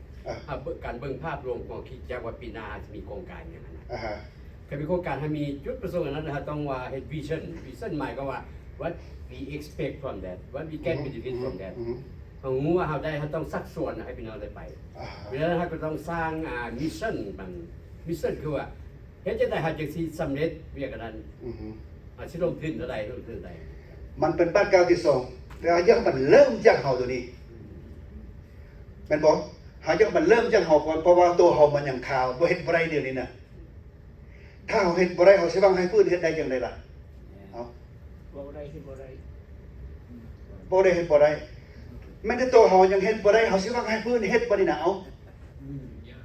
พี่น้องลองคิดดูกันนะครับบุ้งเนาะแต่ตัวค่อยๆจังเฮ็ดบ่ได้เนี่ยเพิ่นบ่ค่อยบ่ให้ฮิปฮอมสมบัติในโลกเพิ่นบ่ค่อยถวายค่อยเฮ็ดบ่ทันใดแล้วก็ค่อยหยังบอกเจ้าเฮ็ดตัวนี้น่ะพี่น้องเฮาเฮ็ดบ่ได้หรอกนอกจากพระเจ้าซอยเฮาการที่มีพระเจ้าอยู่ในหัวเฮามีโอกาสรู้จักพระเจ้าแต่การที่มีพระเจ้าในใจเฮาจะฮักพระเจ้าแต่ถ้ามีพระเจ้าในหัวและในใจเฮาจะฮักใส่พระเจ้าพี่น้องฟังบ่ถ้าพระเจ้าอยู่ในหัวมีพระเจ้าในหัวเฮาจะเชื่อพระเจ้าหรือมีโอกาสเชื่อพระเจ้าแต่ถ้ามีพระเจ้าในใจเฮาจะฮักพระองค์แต่ถ้ามีพระเจ้าในหัวและในใจนำกันเฮาจะฮักใส่พระองค์คนส่วนหลายจะมีพระเจ้าในหัวแต่บ่มีพระเจ้าในใจเฮานี่มีในใจแล้วเฮาฮักพระองค์แล้วแต่เขาต้องการทั้ง2อย่างและในหัวและในใจหัวนี่หมายความว่าหัวคิดปฏิสร้างหัวอยากทับใส่แบบนี้พี่น้องเอ้ยโบสถ์จะเข้มแข็งใดย้อนสมาชิกเข้มแข็งถ้าสมาชิกบ่เข้มแข็งจ้างมันก็บ่แข็งโบสถ์น่ะ แต่ถ้าอาจารย์บ่มีแผนการมันก็ยากอยู่แบบนี้อาจารย์มันต้องมี แน่นอนอาจารย์มีแผนการนะแต่ว่าเขาต้องตัวเขาเองให้มันแข็งซะก่อนถ้าเขาบอกแข็งเขาซอยพื้นบ่ได้ข้าพเจ้าเลยว่า strong man stand for himself but stronger man stand for others people คนที่เข้มแข็งต้องสามารถต่อสู้ต่อปัญหาจะบุรีปัญหาชนะต่อปัญหาเราอยู่ปัญหาเราจะอยู่เราชนะเราโอเวอร์คัมให้ได้นี่คือคนเข้มแข็งบ่แม่นหนีบดถ้ามีปัญหาหนีบดคือคนอ่อนแอคนยอมแพ้คนมีปัญหาในบทสร้างบทให้มันแข็งขึ้นนำกันแต่ว่าผู้แข็งคนนี้จะสามารถซอยผู้อื่นได้ตอนนี้เขาจะกลับขึ้นมาหาเบสิกว่าพี่จะได้เขาจะแข็งไล่คนเก่าเขาแข็งแล้วแต่ว่าเขาจะแข็งไล่กว่านี้แข็งกว่านี้เก่งกว่านี้ขับใส่พระเจ้านะดังนั้นพี่น้องคิดว่าโอเคให้พี่น้องคิดอันหนึ่งว่าโอเคข้าพเจ้าได้เห็นหัวเรื่องวันนี้ถ้าหลังที่ข้าพเจ้าเป็นสมาชิกข้าพเจ้าจะเห็นอันนี้ไปบ้านกันในวันนี้เป็นต้นไปเพื่อต้องบอกผู้อื่นตั้งในใจผมดูตั้งในใจผมดูว่าแต่วันนี้เป็นต้นไปนะข้าพเจ้ากลับไปเฮ็ดอันนี้อันหนึ่งในบทก็ให้บทเข้มแข็งเฮ็ดอันหนึ่งไม่ต้องบอกผู้อื่นก็ได้แต่ว่าตัวเองตั้งคอมมิตเมนต์สัญญาว่าจะต้องไปเฮ็ดถ้าพี่น้องเฮ็ดได้อันนี้ผู้นี้เฮ็ดอันนี้ผู้นี้เฮ็ดอันนี้มาผสมกันอุ้ยบทเป็นสิแข็งปานใดพี่น้อง question 4 โมงยังโอ้ยังอีก6 นาทีพอดีเขาสิแล้วก่อนโมงนิดนึงมีคำถามยังบอกถ้าพี่น้องมีคำถามอีกอันหนึ่งอยากให้พี่น้อง make commitment มาโอเคข้าพเจ้าเขียนอันหนึ่งโอเคอันนี้อยากให้พี่น้องทุกคนก้มหัวหลับตาก้มหัวพี่น้องก้มหัวหลับตาแต่ว่าทั้งสี่มีผู้ใดบอกสัญญาว่าข้าพเจ้าจะเห็นอันหนึ่งในโบสถ์ให้เพื่อโบสถ์จะได้เข้มแข็งอันหนึ่งอันได้กระยาพี่น้องยกมือขึ้นลูก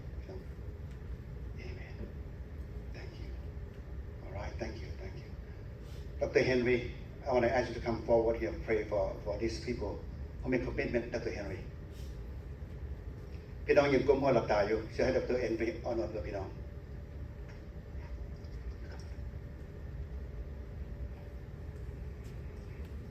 พี่น้องมือหลงกายแต่ว่า Heavenly Father, we come to you knowing that you are our Creator. You created us to have fellowship with you, to have relationship with you. Father, thank you that we realize that we have sinned against you, and that we are wicked people. We are tainted with sin. But by your grace, Lord, you send your one and only Son to redeem us from the pit. And you crown us with your love, your compassion. So God, we thank you for the new life, for being born again into your family. So Lord, I thank you for the pastors and leaders in this room, that they're a part of a big family that's called the family of God, that you have paid for your blood. This is our family. So Lord, each of us, you have created with a certain gift to build up that family called the church. We have so many problems, but Lord, we have so many opportunities to reach the people who don't know you. But Lord, it starts with us. Yes. Our hearts need to repent from our wicked ways. God, this afternoon we surrender to you. Yes. And realize the gift that you've given to us. To use it, Lord, first and foremost, to love you with our heart, soul, mind, and strength. And the second thing is to love one another. Yes. And to love our church and using the gift, whether it's taking out the trash, whether it's making coffee, whether it's encouragement to the pastors, whether it's calling members who have not been coming to church. God, use us to further your kingdom so other people outside of our church can say, wow, that is a real God family. Amen. So Lord, use us to change the world for your honor and for your glory. Together for the gospel, Lord, we can make our family bigger. Bigger for your kingdom. Lord, I pray for these dear brothers and sisters, their commitment for you this afternoon. Lord, use them, God, to change the world, to change their family, to change themselves, to change their church, to change this state, to change the nation, change the world for you, Jesus. God, we love you. Thank you. We surrender ourselves to you this afternoon. In Jesus' name we pray. Amen. พี่น้องตัวมือตัวเองนะ Thank you ขอบใจพี่น้องทุกคนกลางคืนไปเอาหนึ่งเลิกแล้วเด้อมื้อนี้ไปบ้านได้ละ